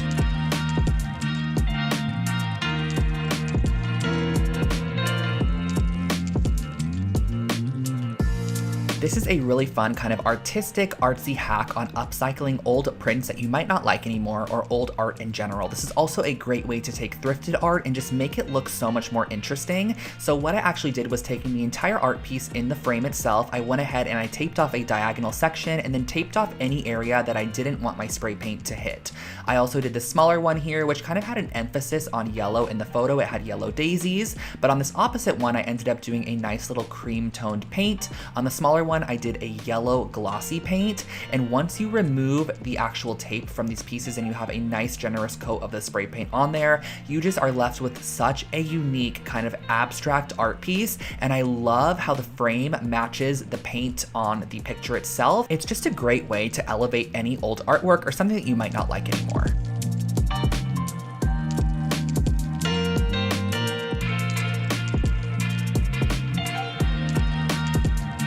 For our next project, I wanted to share with you guys how to make some really cute cement or concrete planters. So I started off with some of this cement mix. Now this is not the cement mix I currently use. This one has so many large rocks in it. I actually suggest getting the pre-sifted cement mix that comes in the tub from Lowe's or Home Depot. And what I ended up doing was just mixing this with water and turning it into the consistency that I want it to be, and then pouring it into a foam cup, which is going to be the mold for our planter. Now pressing inside of that foam cup, I am applying a little kind of solo shot glass, which you're going to want to weigh down with a couple of rocks or heavy stones. That way it sits in the middle of your cup and allows it to dry, and this is going to be the mold base for your piece. So once it has fully dried, you could remove that inner solo cup. You have your little place that you're now going to put your plant inside of, and you can also cut away the foam cup from the exterior. I can definitely say that foam cups really create a beautiful mold for any project. It's very, very smooth in the end, and I like the finish that it gives. So sanding that top rim just to kind of give it a finished off look.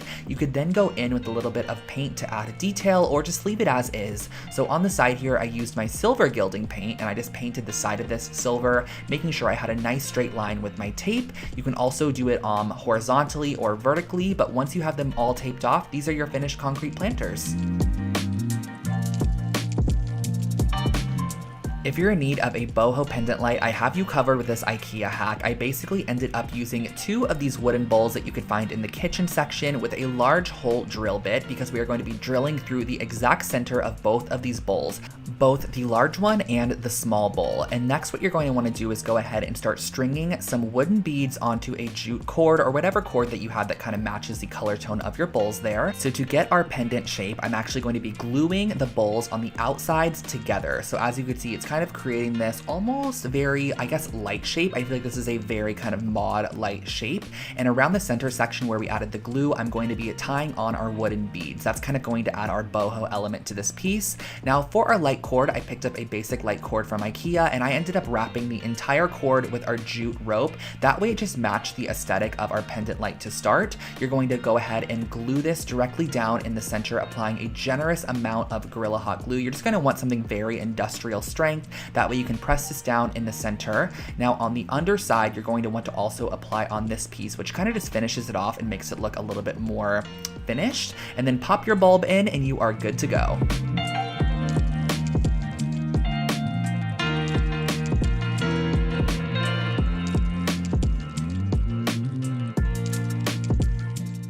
This is my first time ever trying punch needling, and it was so much fun. I loved it. I basically used an embroidery hoop with some monk's cloth, which is the proper material you're going to be needing for punch needling. I cut away any of that excess on the outside of my embroidery hoop, and then I went ahead and started to draw out the design that I wanted to go for. So I kind of wanted something a little bit abstract, a little bit geometric. This was my first time, so I didn't want anything too complex. And using my punch needle tool, which you could find these on Amazon, you're going to string through the yarn of choice that you're going to go with, and start with the outline of your shape first. So I went ahead and did this larger half circle shape with this orange color. I did the outline and then I filled it in on the inside. Now what I can give you tip wise for punch needling is just to make sure that you punch all the way down. That's what's going to create the loop on the opposite side, and make sure that none of your rings come out as you go along. So I went ahead, I did the white middle section. I also added this little tan section, and then I did a yellow border all the way around the exterior, and then I filled in the white with the yellow as well. And then once you are finished off, you can cut away any of that excess monk's cloth on the back side, and that finishes off your wall decor piece.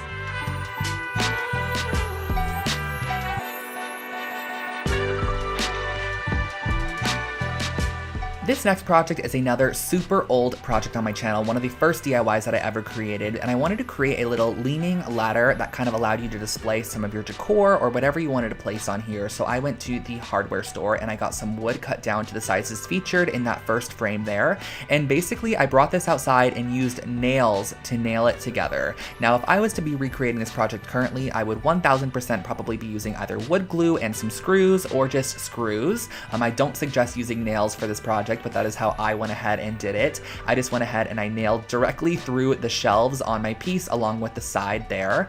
Nailed 2 nails into each section, and I just moved my way along, placing shelves where I wanted them to go and using 2 nails to secure them into place. Super simple and easy, and I styled it like this.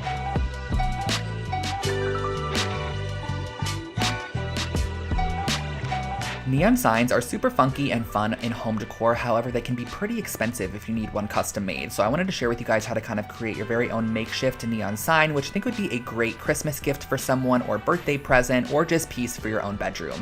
So I started off with a large canvas and painted it the backing color that I wanted it to be. I just opted for this kind of corally pink color, and then I went ahead and got these LED strip lights, which are from Amazon. They are just basically string lights that are super malleable. You can use them however you would like to. So I punched a hole in the back side of my canvas and brought the string light out the front, and I was able to then go ahead and create the shape that I wanted to. Now, I suggest going ahead and tracing out the design you want to go with first. That way you can go ahead and just use super glue to adhere it down. And I do suggest using super glue. It holds down the LED strip in literally a matter of 1 second. And once you finish off a desired section like the word hello, you can actually pull your light strip through the back side and then have it come up through a new section if you do want more LED on the front side. So I created a little border on the bottom, and I used a little bit of my pink paint just to go in and kind of cover up any of those super glue remnants because they are a little bit glossy. I taped my battery pack on the back side, and that finishes off your DIY LED sign.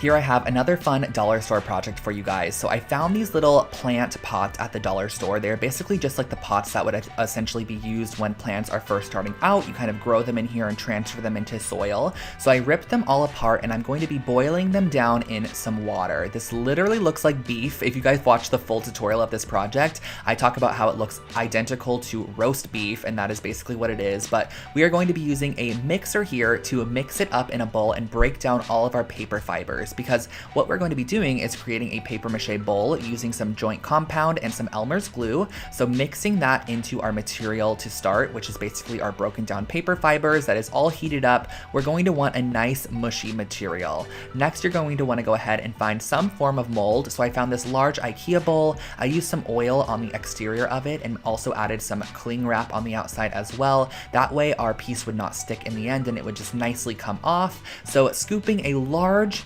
dollop of our roast beef material on top, but it's really paper mache. You're going to press this on the exterior, let it dry in a place for 4 to 5 days. Now, I suggest if you want to create this project, going back and watching the full tutorial, which I'll link it below for you guys. I just went ahead and I painted this with a little bit of cream paint, some black paint. I also added some wood stain to kind of give it a vintage look, and that finished off this bowl.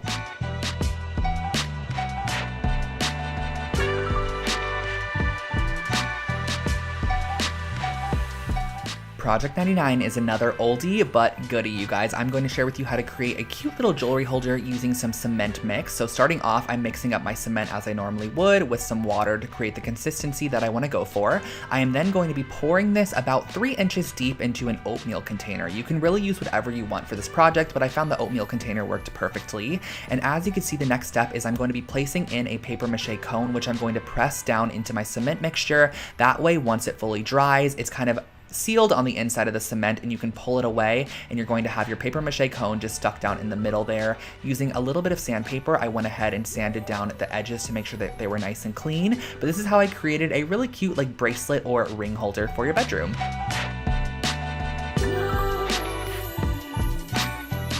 And our last project is a very fun vase project using this pool noodle that I found at the dollar store, along with some of the lightweight spackling from the dollar store as well. I just went ahead and I actually coated the outside of this pool noodle using our lightweight spackling to almost give it a ceramic finish. I really wanted this piece to kind of give off CB2 or Urban Outfitters vase vibes that you would buy for like $150.